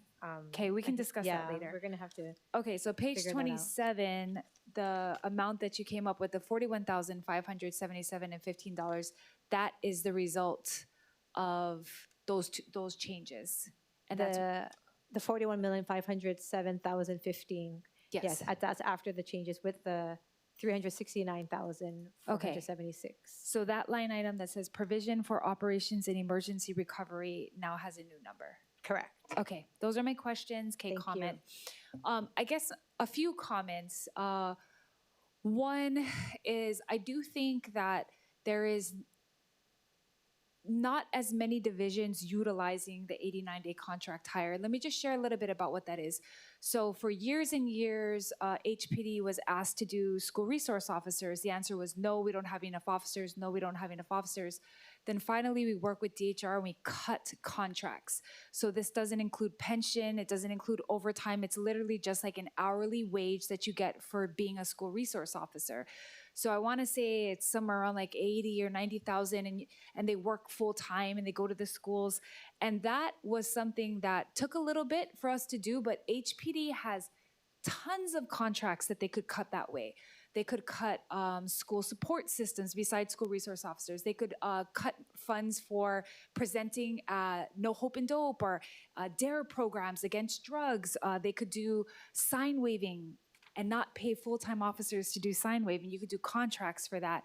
So I just want to encourage HPD to do more of that. I know Chief Vanek did about 14. I think we have about 12 or 14 positions, but They could literally contract out a lot. I mean, even right now, what we're doing for Honu, they're paying officers overtime. So they're paying them very high wages to basically do what a security job could do, but we're also paying pension and we're paying salaries. So we got to think about all the positions within HPD that we could actually fill.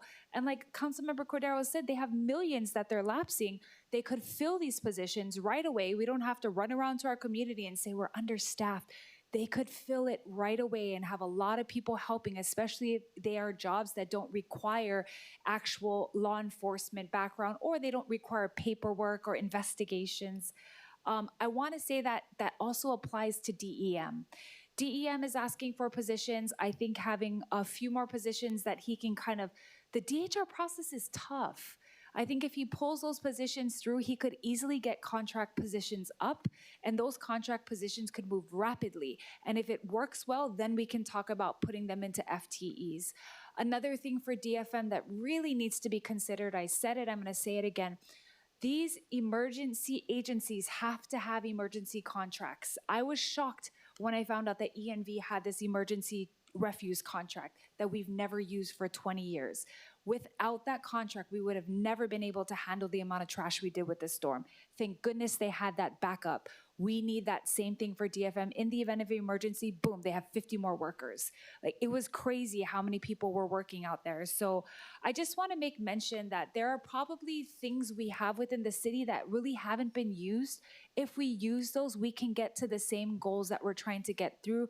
And I hope we can do things different this time, because there's a way to get to those goals, and we support the administration. We support all the divisions. We want to be as fiscally prudent as possible. Thank you. Thank you so much, Council Vice Chair Tupola. Members, any further discussion?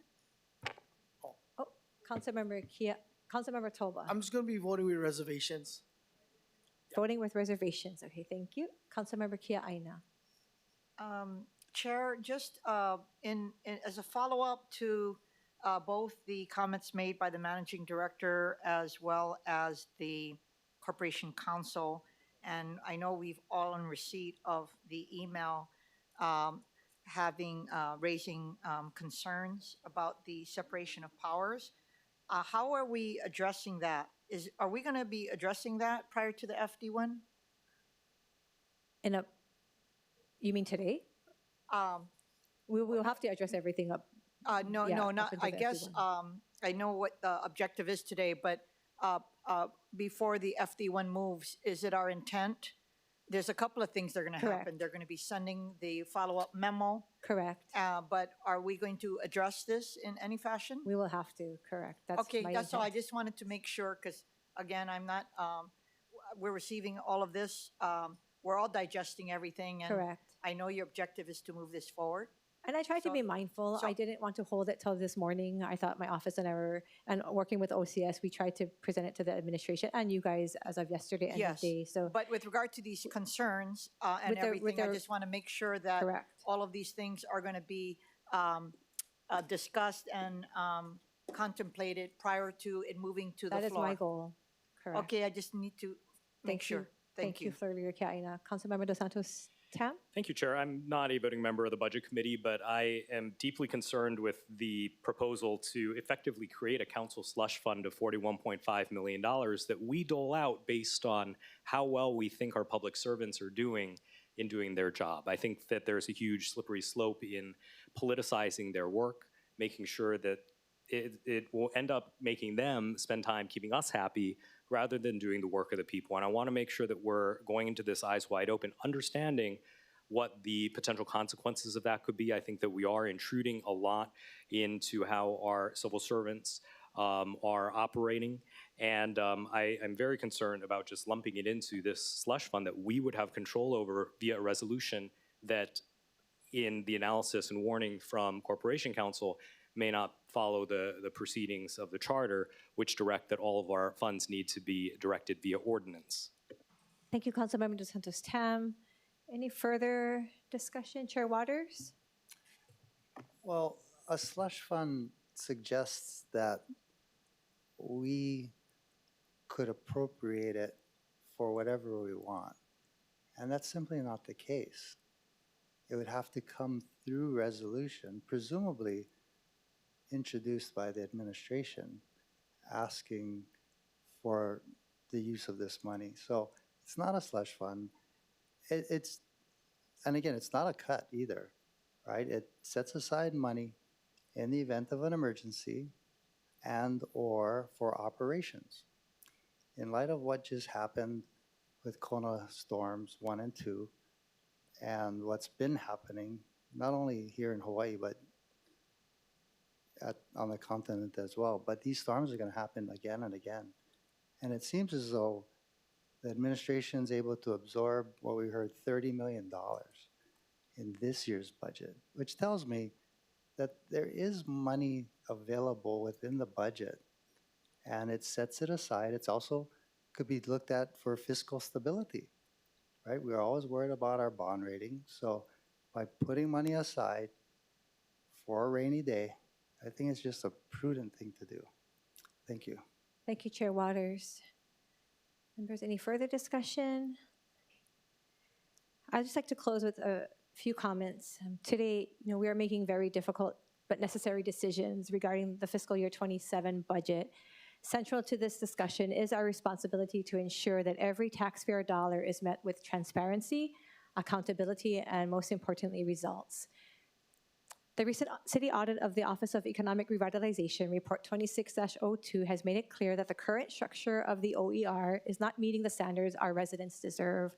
When this office was established in 2020, it was given a clear mandate to strengthen our economy through agriculture, technology, and workforce development.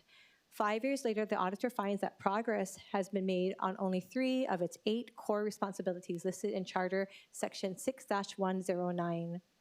The testimony claims that reducing OER's budget forces us into a reactive stance.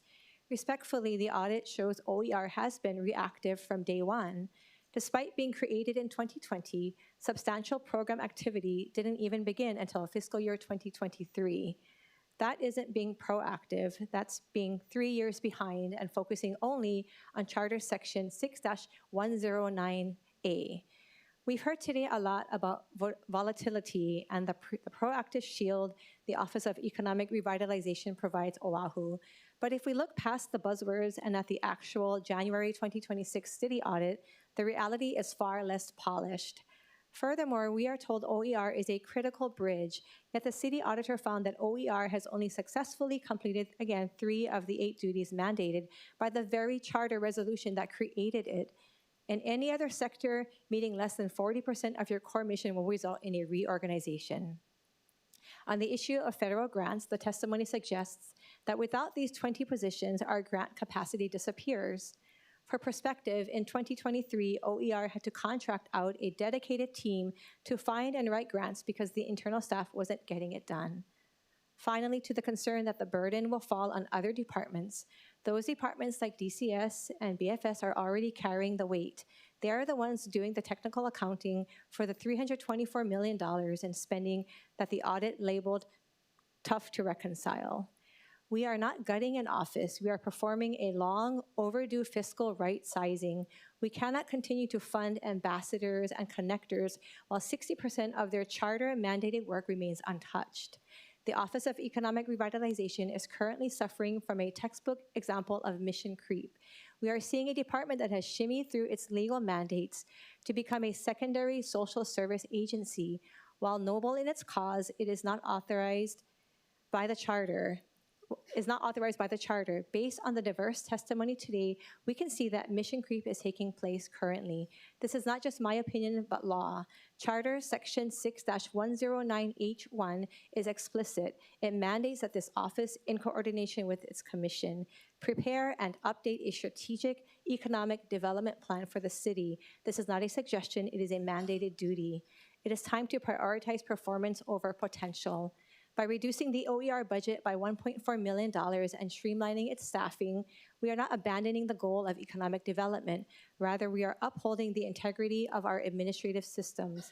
We are choosing to prioritize programs with proven outcomes and redirecting these resources toward critical needs that our residents feel every day: infrastructure, public safety, and affordable housing. Finally, responding to a statement made earlier this morning that the new proposed provisional account would be less transparent is far from truthful. The new provisional would contain about 10% of the $489 million lapsed dollars last year and would make the administration justify transfers back to the departments. How can the administration accuse the council of not being transparent when departments continue to transfer salary savings to cover for unbudgeted current expenses and equipment? Our duty is to the system's integrity and the public's trust. The reductions ensure that we are funding an effective government, not just growing it for growth's sake. Mahalo. Members, seeing no further discussion, the chair recommends that Bill 2026 CD1 be amended to a CD2 that incorporates the changes described during the discussion today and makes any conforming technical and non-substantive amendments that may be necessary, and any changes to transfers between funds that are necessary to balance revenues and appropriations for each fund. Noting the reservations to the amended CD2, Councilmember Tolba, is that correct? Any further discussion or objections or reservations? Seeing none, the bill has been amended to a CD2. Do I have to roll call if he has a reservation? It's okay. The chair then recommends that Bill 22-2026 CD2 be reported out for passage on third reading, noting the reservations of Councilmember Tolba. Any further objections or reservations? Hearing none, so ordered. Thank you, members. Moving on to agenda item number 2, Bill 23, approving the executive capital budget and program for the fiscal year July 1st, 2026 to June 30, 2027. Do I have to save it? No? Oh, okay. Before we break up the administration, we'll proceed first with in-person oral testimony in the council chamber. Clerks, do we have any in-person testifiers for this item? Yes, Chair, I think we have one standing by. Okay, so I have on my list here Matt Carries. Is that correct? Thank you. Thank you so much for being patient.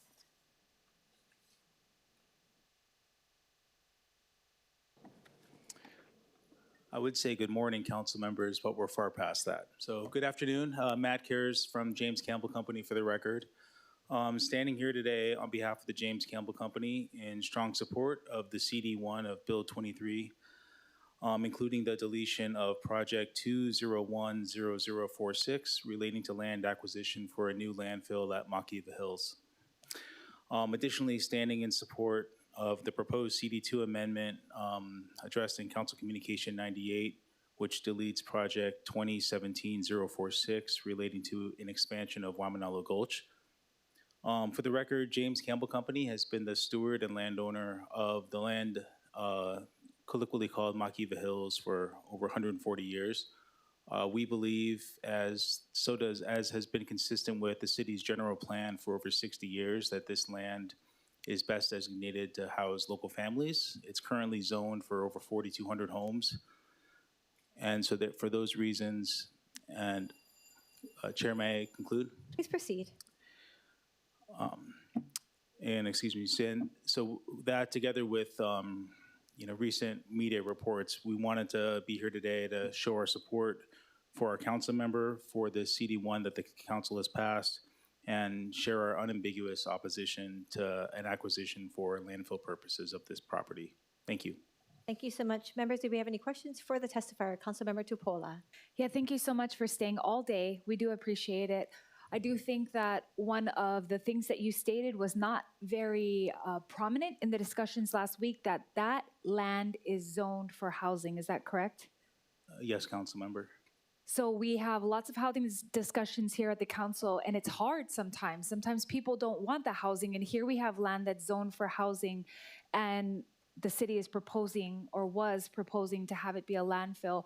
Was there any prior discussions with Campbell Land Company and the city administration? With respect to an acquisition for landfill purposes, I would say less of a discussion. That would kind of mischaracterize any kind of communications we've had. There were notices that this might happen, but I wouldn't say there was an active discussion. And I think one of the questions I asked in the neighborhood board, which is unfortunate. It's the only place that I actually saw the presentation of the expansion. I've never seen it until that night. I asked if there wasn't the funds, would they still be able to pursue eminent domain, and they said no. So I think currently right now, if we continue along this path, then we can possibly open up discussion with them. But I think as of right now, if there is no funding, there is no need for the discussion. So I just want to say thank you very much for coming out. I know that for the community, it's a huge concern. And I appreciate you guys standing last week and testifying and then coming back here again today. And I just want to make it clear that you guys did not concede to selling the land. You do not agree to selling the land. You have not ever indicated that you wanted the land to be a landfill. Is that correct? Yes, council member. So to be clear, we're opposed to, one, we're not selling it, and two, we're opposed to any attempt to condemn the land for this purpose. Thank you. Thank you, Chair. Thank you, Councilmember Tupola. Members, any further questions for the testifier? And thank you again for your patience. Not a problem. Thank you, everyone. Is there anyone else here in person who would like to testify on Bill 23? Seeing none, moving on to remote testifiers.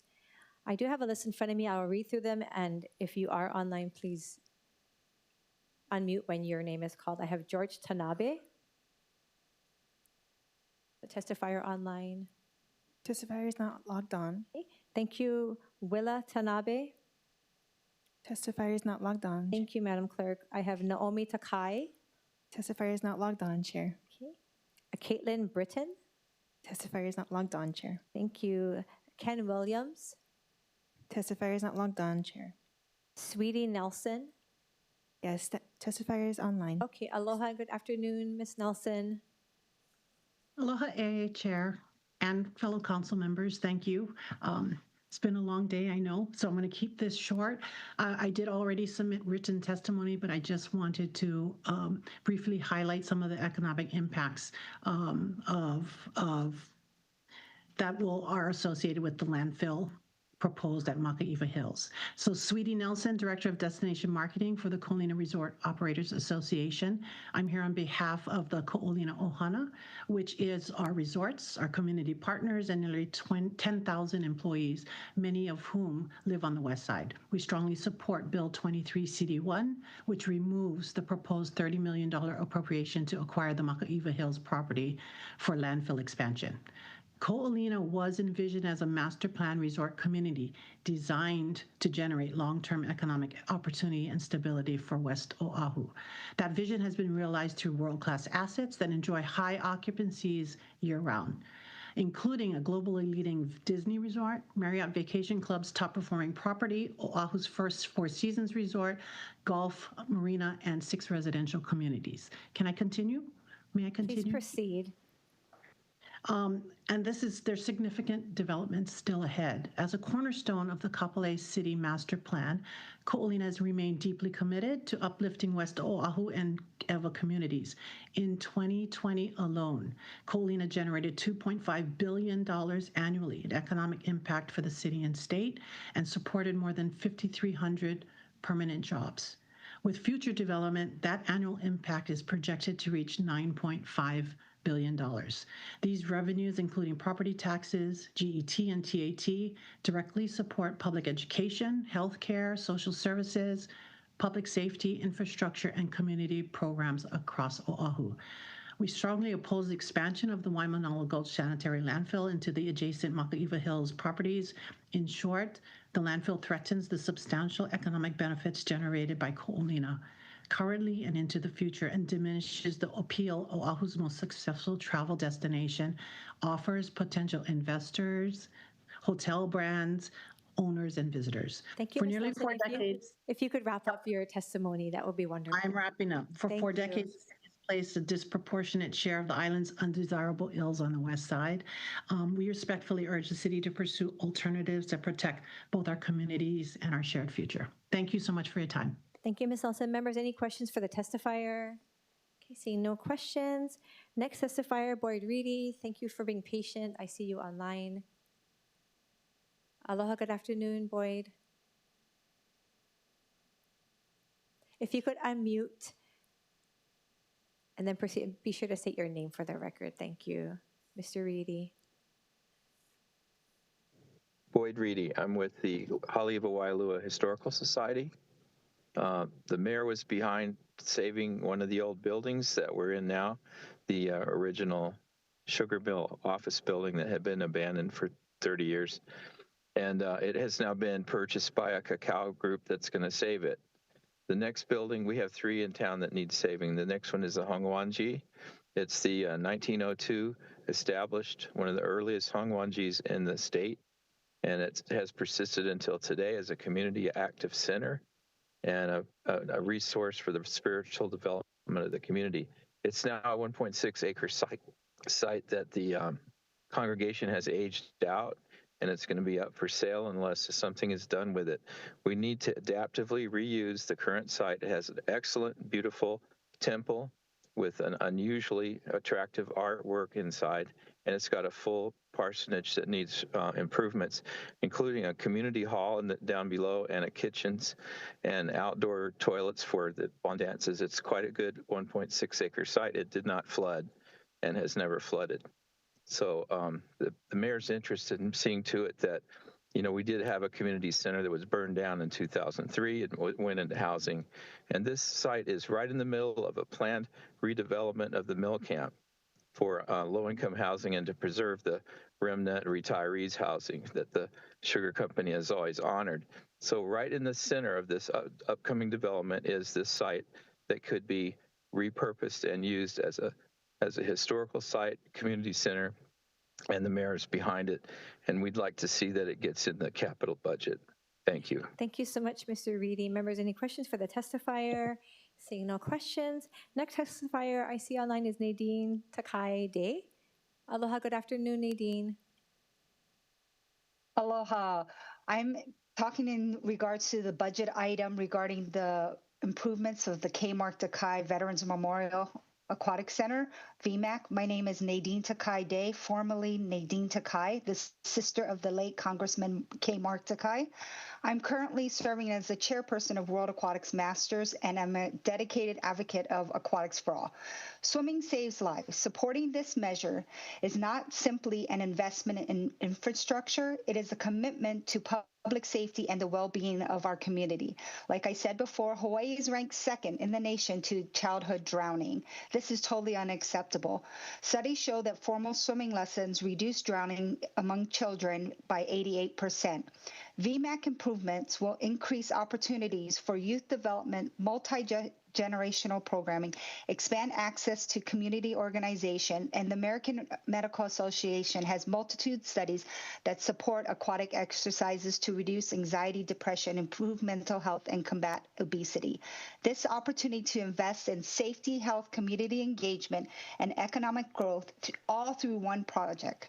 So I respectfully, strongly encourage you to vote in favor of this measure. Thank you so much, Ms. Day. Members, any questions for the testifier? Thank you. Seeing none. Next, I have Marcy Reeves. Testifier is not logged on, Chair. Thank you. Next, I have Kevin Nakamura. Aloha, good afternoon, Mr. Nakamura. Chair Okimoto, Chair Waters, and members of the Budget Committee. My name is Kevin Nakamura, and I'm here in strong support of VMAC funding in Bill 2326. I'm a Mililani resident, a veteran, and a proud parent of a student athlete who has trained and competed at VMAC for over a decade. I've spent a lot of time at VMAC, and what stands out to me most isn't just the training or even the facility itself, but rather the community it brings together. On any given day, you'll see keiki, kupuna, competitive swimmers, water polo, diving, fire rescue teams, and even Olympic athletes, all sharing and benefiting from the same special place. It truly is Oahu and Hawaii's premier aquatic center. But heavy use takes its toll, and the bulkhead has exceeded its lifespan and the starting blocks are worn. These are not just cosmetic issues, they directly affect safety, operations, and athlete performance. With this funding and the right improvements, VMAC has the potential to attract and host larger regional and even national level events, bringing opportunity home to Hawaii and supporting local families and businesses in the process. Finally, as a veteran, it's especially meaningful to me that a facility bearing Congressman Takai's name and one that honors all veterans is maintained with the care and respect it deserves. Mahalo for your consideration. Happy Lay Day. Thank you very much, and thank you for your service, Mr. Nakamura. And I do want to say to you and the previous testifier that my daughter also has been a user of the pool because the high school in Mililani uses it. And so she was an avid user of the pool as well. Thank you. Next on my list, I have Mr. Peter Andrew. No. Oh, I see Mr. Andrew online. Thank you. You get me there? We can hear Okay, you. can you hear me? Okay, awesome. Thank you. Thank you for having me. I'm also advocating for the VMAC. So we're new on the island. I actually coach a team of Olympians at the VMAC, and it is a most incredible facility. That's why we've chosen to come out here. Also because Hawaii is so awesome. But the staff, they do the most incredible job. The water's so clear. But for sure, obviously, it takes a lot to upkeep. I know for us, water cannons, I know we spoke to them about how do you cool the water, when you want professional athletes to come out. When the water gets hot, it's kind of a tougher to train in. And I know they had, what do they call it, vandalism through the summer, and people jumped the fence. And so definitely there's things that need to happen at the VMAC. But I mean, it's obviously for us, we've trained all over the world, and this pool is really special. So thank you. Thank you very much, Mr. Andrew. Members, any questions for the testifier? Seeing none, is there anyone else online who would like to testify on Bill 23? Chair, there are none. Thank you very much. Seeing no further in-person or remote testifiers, we'll now proceed with our administration. I believe, is Director Kawano here? Director Kawano, did you want to give any remarks before we go into the department worksheets? Andy Kawano, Director of Budget and Fiscal Services. We'll be here for questions. I would like to thank council members for putting in some of, we've had adjustments and some adds to the CIP. And just want to let you know that, we appreciate they're in there now. We'll answer questions, and so we'll stand by. Thank you. Thank you, Director Kawano. Members, did you have any questions for Director at this time? If not, we'll proceed with, I think DDC is up next on our worksheets. Okay. So members, we will now begin review of the CIP budget on pages 1 through 5 and pages 9 through 11, General Government, Public Safety, Highways and Streets, and Culture, Recreation, Department of Design and Construction. On page 3, the Island-Wide Resilient Emergency Shelter Initiative will be moved from DEM to DDC. And on page 4, Emergency and Routine Street Resurfacing Palolo will be retitled and moved from, again, the Department of Facilities and Maintenance to Department of Design and Construction. With us, we do have Director Haku Millis from the Department of Design and Construction.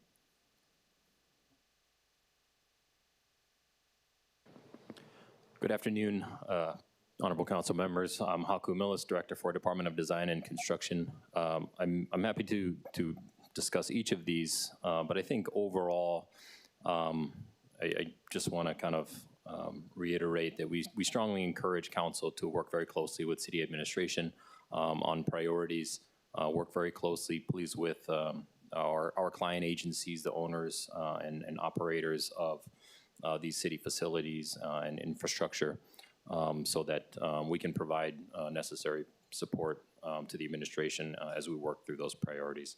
I will say, if we can move forward, that I very much appreciate the $1.5 million for Wailele stream study that Councilmember Wire we had discussed, working very closely with the Army Corps in transitioning from the way that they have worked through a CAP program and transitioning to a GI program, and that's why we requested and why that's in there.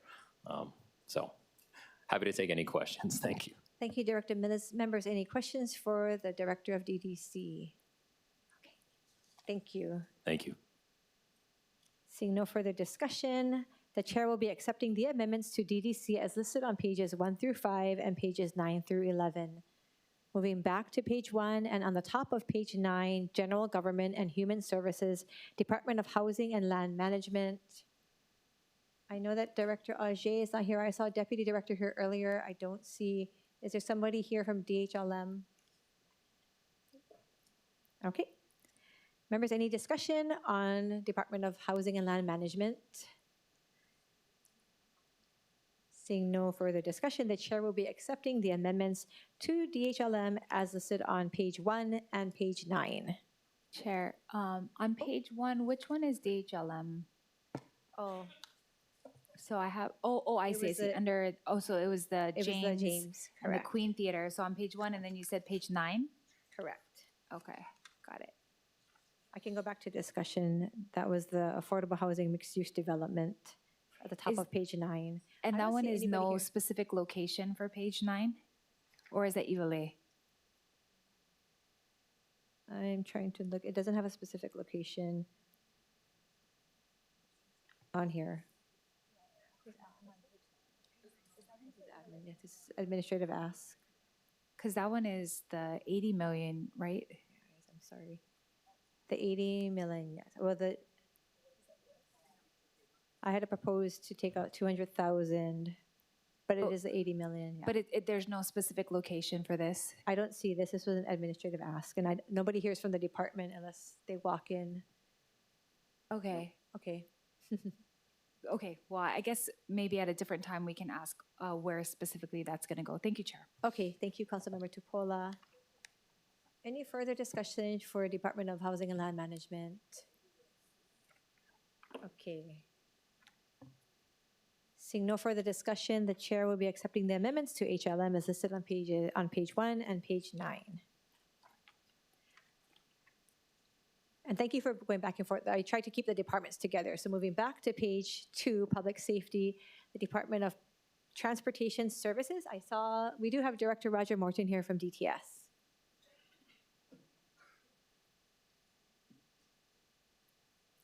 Good afternoon, Director Morton.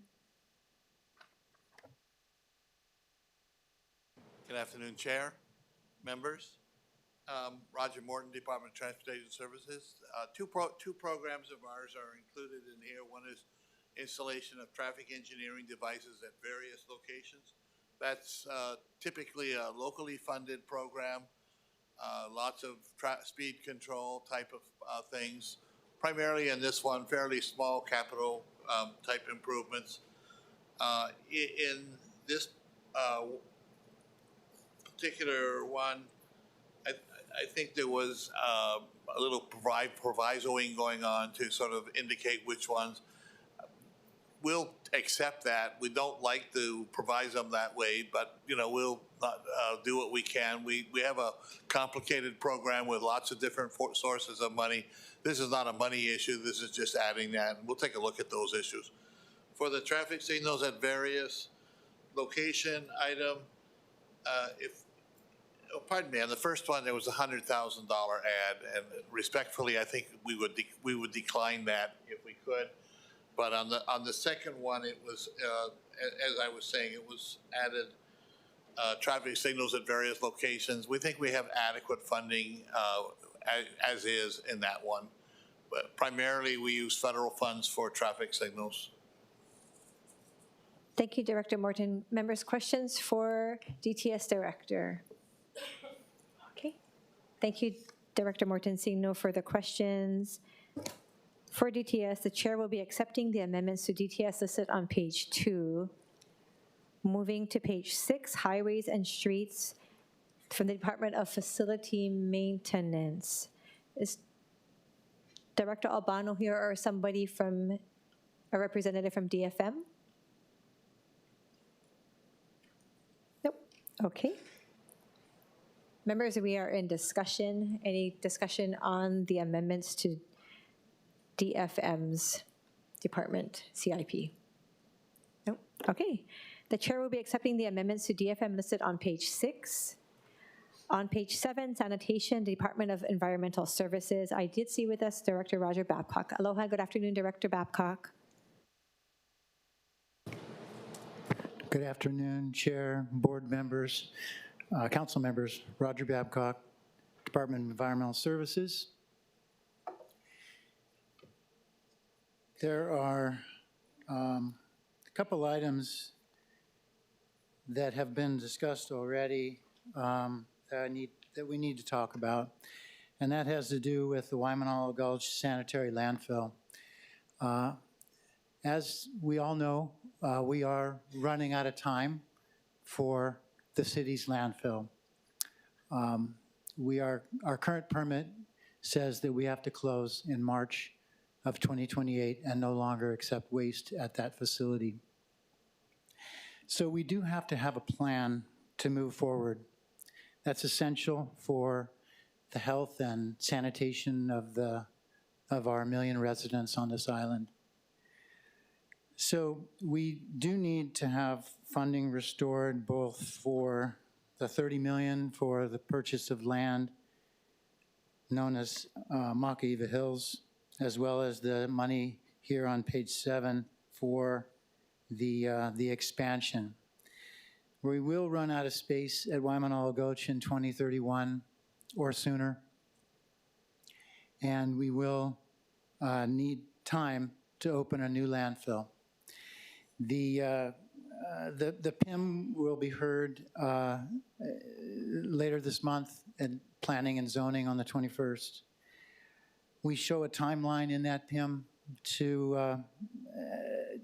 open a new landfill by 2033. There's already a gap between when we run out of space at the current landfill and when we could possibly open a new landfill. Delaying the process of beginning to take positive steps forward to obtain a new landfill site, meaning purchasing land. There are multiple other steps that are involved, and this is the first step that needs to happen. Potentially delaying that by a year delays everything, by a year or more. So it's critical that we continue to work on this plan to move forward for the next landfill. As we've said, currently there are no other legal options for the location of the next landfill on this island that are not federal lands other than Makaiva Hills. That is the current situation, and because of that, we think it's important to begin this next step of moving forward. So I'd be happy to answer any questions. Oh, and I brought this along in honor of Chair Waters, who brought some recently to another meeting. It is about this. Everybody has these. You fill them up, and we pick them up, and something has to happen to that. There's a lot of it, 2,200 tons a day. You've seen the pictures of what it looked like at Corp from the disaster debris. That's just about 1 day worth of what we take care of every day of the year. So I just want you to remember that. I'll see if I can make this thing stay here. But anyway, happy to answer any questions. Thank you. Thank you, Director Babcock. Members, we're in discussion. Councilmember Tupola. Thank you, Director, for being here. And thank you to my council members for supporting the deletion of the acquisition of land. It's causing quite a bit of chaos in my community, and I think we were well aware that it was going to cause this. We knew that from the beginning of this administration, and with all the years that have passed by, the phrase was said over and over and over again, it'll never be on the west side, and here we are. So respectfully, the path that had been paved was paved by the administration, not by the council, as far as your efforts to get the landfill sited. Now, I'm not saying it's easy, so I don't want to downplay that. But I will say that at the Kapolei Neighborhood Board last week, that was the first time I ever saw a presentation of what the expansion would look like, where you guys are proposing it. And one of the questions that was asked was, where is the technical report that verifies that this is the only location and why this was the best path to go? Because if there was other locations, say for example, Waipio Peninsula that we heard in the news was being maybe negotiated through the Navy, or maybe Wahiwa, there is still the ability to ask the legislature to amend Act 73, but there has been no technical report submitted as to where it would be advantageous for us to look at the amendment. So say, for example, we did that because all the state senators and all the representatives were at the meeting saying we were never asked to amend the act. But then in the state of the city, the mayor said that they're pleading for the legislature to change the law to allow you guys to untie your hands. So either we are or we aren't proposing to amend Act 673, because I feel like it's been said, but no technical report has been submitted to them suggesting XYZ amendment needs to be done, at which point they would have to deliberate, the Senate and the House would have to deliberate on any possible amendments. So let me just pause there and let you answer. One, are there any efforts to amend the act, and has the administration taken those steps? So the legislature knows, and we've told them that they could amend or rescind Act 73 or Act 255. We don't feel like we have to tell them how or when or anything. It's simple. Act 255 eliminated the Wahiawa site where we had said we intended to put the next landfill. If you rescind that law, however you want to do that, we'll put it there. We made that clear. We have published a study. It's on the website, a technical report that says what would happen if Act 73 was rescinded or amended. Okay, that's good enough. It's clear. You don't have to give any instructions. Just rescind, and we'll put it there. So there was a formal letter sent out to the legislature, because I didn't see any, or is there a specific legislator that was asked to introduce it? No, not that I know of. We didn't send a letter requesting anything. We have said that the legislation passed has eliminated the sites that we have chosen, and that if the legislation was changed, we would go back to where we said we wanted to go. Okay, so I'm just going to put this out here that all of the legislators that were in the meeting last week specifically said, go ahead, ask us exactly what you need to be done, because none of the legislators in my area were asked, none of them. So I'm not trying to be particular. I'm just trying to say, if we're not specific, if we have not given a bill to someone and said, please introduce this on our behalf, it's what the city has done many times. Here's a legislation, please introduce this on our behalf. Then that's not going to move forward. Secondly, this administration went forward to ask for an extension of the permit at Waimanalo Gulch. Is that correct? To the Land Use Commission? No, not yet. So currently, the only extension we asked for was to name the next landfill, which had a deadline of December 31st, 2022. We asked for a 2-year extension of that to December of 2024. That was granted, and in December of 2024, we did fulfill the requirement and identify the next landfill as the one near Wahiawa. The other deadline that's in the current permit is the March 2028 for closure. We have not asked for an extension of that yet. That will be necessary, but we will not be able to get an extension unless we have a plan. They will not give us an indefinite extension. We would have to have a concrete, viable plan for what we're going to do before we will be able to appear. Otherwise, they will not give us anything. And for clarity, last week in the meeting, you said there was no technical plan generated as to how Makaiva Hills was chosen. Is that correct? Makaiva Hills has been evaluated in the past as a site. It was identified as a top choice at one point 20 plus years ago. And so it was always an available site. It's on all the previous reports. It's in there. But there is no technical report as of recent. Is that correct? No, nothing recently. So because the intention was not to put it there, the intention was to put it not on the west side. So the choices were to put it in Wahiawa. We also tried to put it on the Waipio Peninsula. Those two sites were made unavailable. And when the Wahiawa site was identified as the choice, it showed a path, a three-part pathway. First, Makaiva Hills, first Wahiawa, second, potentially another site if Act 73 was amended, and then if none of that, then have to stay on the west side. Okay, so no technical report as of recent for Makaiva Hills, and in the last Landfill Advisory Commission, Makaiva Hills was not on the list that they were considering, the one that they suggested no sites.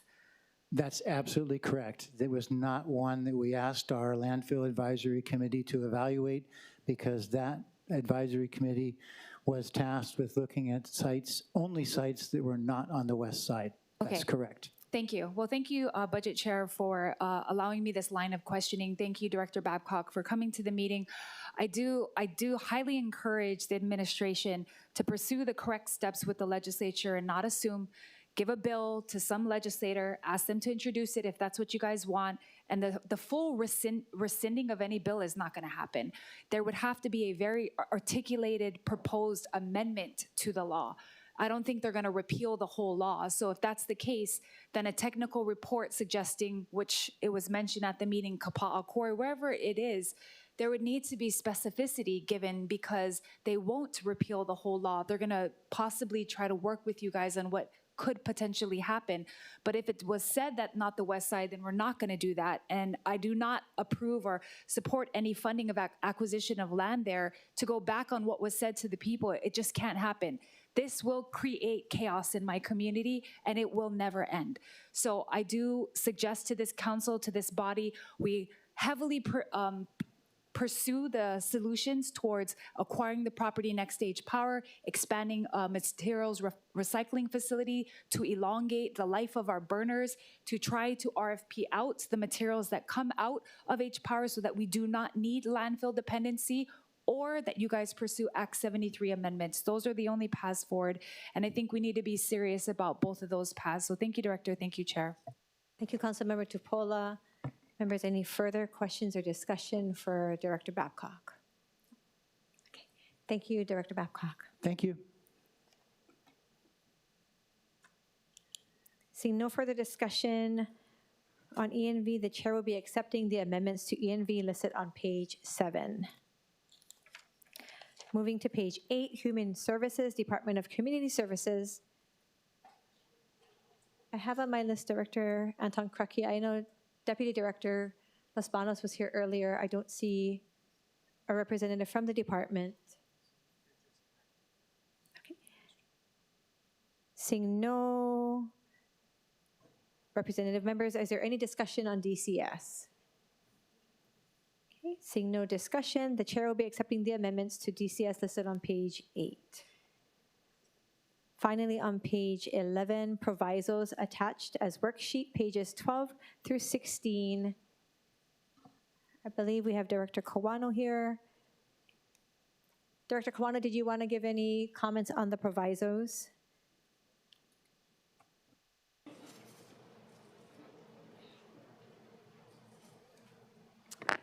Andy Kawano, Director of Budget and Fiscal Services. I don't have comments. I will hang around for questions. Thank you. Thank you, members. Any questions for Director Kawano? Okay, seeing no questions, any further discussion? Seeing no further questions or discussion, the chair will be accepting the amendment to the provisos located on the bottom of page 11, attached as pages 12 through 16. Members, any further discussion on Bill 23, 2026? Seeing no further discussion, this concludes discussion on the bill. CD1. The chair recommends that Bill 23, 2026, CD1 be amended to a CD2 that incorporates the changes described during the discussion today and makes any conforming, technical, and non-substantive amendments that may be necessary. Any further discussion, any objections or reservations? Hearing none, the bill has been amended to a CD2. The chair then recommends that Bill 23, 2026 CD2 be reported out for passage on third reading. Any further discussion, any objections, reservations? Hearing none, so ordered. Thank you, members. Moving on to agenda item number 3, Bill 26, 2026, approving the Honolulu Authority for Rapid Transportation operating budget for the fiscal year July 1st, 2026 to June 30, 2027. Before we bring up the administration, once again, we'll proceed first with in-person oral testimony in the council chamber. Clerks, do we have any in-person testifiers for this item? Chair, there are none. Thank you. Proceeding now with remote testimony. Clerks, do we have any remote testifiers for this item? Chair, there are none. Thank you. Seeing no further testimony, I do have on my agenda, okay, we don't have anybody from HART or Deputy Director Michael O'Keefe. Okay. Nobody online? Okay. Members, we are in discussion. Okay, seeing no further discussion, the chair recommends that Bill 26, 2026 be reported out for passage on third reading. Any discussion, any objections, reservations? Hearing none, so ordered. Moving on to agenda item number 4, Bill 27, 2026, approving the Honolulu Authority for Rapid Transportation capital budget for the fiscal year July 1st, 2026 to June 30, 2027. Once again, before we bring up the administration, we'll proceed first with in-person oral testimony in the council chamber. Clerks, do we have any in-person testifiers for this item? Chair, there are none. Thank you. Proceeding now with remote testimony. Clerks, do we have any remote testifiers for this item? Chair, there are none. Thank you. Again, I don't see anybody here. So members, we are in discussion. Okay, seeing no further discussion, the chair recommends that Bill 27, 2026 be reported out for passage on third reading. Any discussion, objections, reservations? Hearing none, so ordered. Moving on to agenda item number 5, Bill 24, 2026, authorizing the issuance and sale of general obligation bonds and bond anticipation notes of the city and county of Honolulu in a maximum principal amount equal to the aggregate of the amounts appropriated in the capital budget ordinance of said city and county for the fiscal year ending June 30, 2027, and specified in said ordinance to be financed from the proceeds of the sale of such bonds and to be expended from the General Improvement Bond Fund, the Highway Improvement Bond Fund, Solid Waste Improvement Bond Fund, the Housing Development Special Fund, or Taxable General Improvement Bond Fund. Before we bring up the administration, we'll proceed first with in-person oral testimony in the council chamber. Clerks, do we have any in-person testifiers for this item? Chair, there are none. Thank you. Proceeding now with remote testimony. Clerks, do we have any remote testifiers for this item? Chair, there are none. Thank you. With us today, we have from the Administration Director Andy Kawano from the Department of Budget and Fiscal Services. Aloha, good afternoon, Director Kawano. Budget Chair Andy Kawano, Director of Budget and Fiscal Services. Honorable council members, thank you for allowing us to ask for the authority to sell bonds this year. I have no comments, no questions, but we'll take your questions if any. Thank you. Thank you, Director Kawano. Members, any questions for Director Kawano? Seeing none, members, we are in discussion. Seeing no further discussion, the chair recommends that Bill 24, 2026 be reported out for passage on third reading. Any further discussion, any objections, any reservations? Hearing none, so ordered. Moving on to agenda item number 6, Bill 28, 2026, CD1, approving the legislative budget for the fiscal year July 1st, 2026 to June 30, 2027. Before we bring up the administration, we would like to again first proceed with in-person oral testimony in the council chamber. Clerks, do we have any in-person testifiers for this item? Chair, there are none.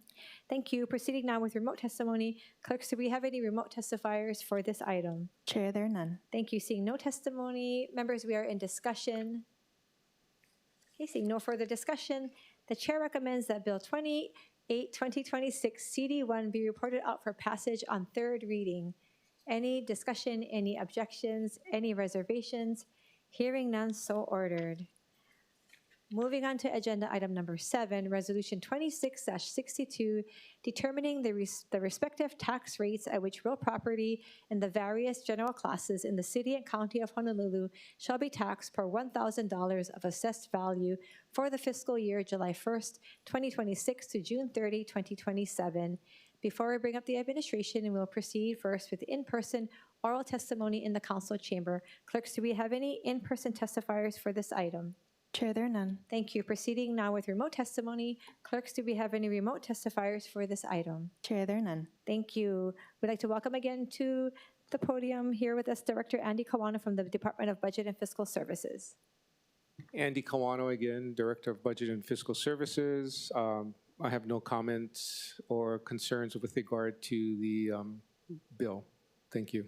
Thank you, members. Any questions for the director? Seeing none, thank you, Director Kawano. Members, we are in discussion. Okay, seeing no further discussion, the chair recommends that Resolution 26-62 be reported out for adoption. Any further discussion, any objections or reservations? Hearing none, so ordered. Members, that brings us to the end of our agenda today. Mahalo everyone for attending and for your input and participation in today's meeting. Also, thank you for all of the work that OCS and everyone who is, all of your offices who have put into getting thus far with the CD2 of the budget. There being no further discussion or business, this meeting is adjourned.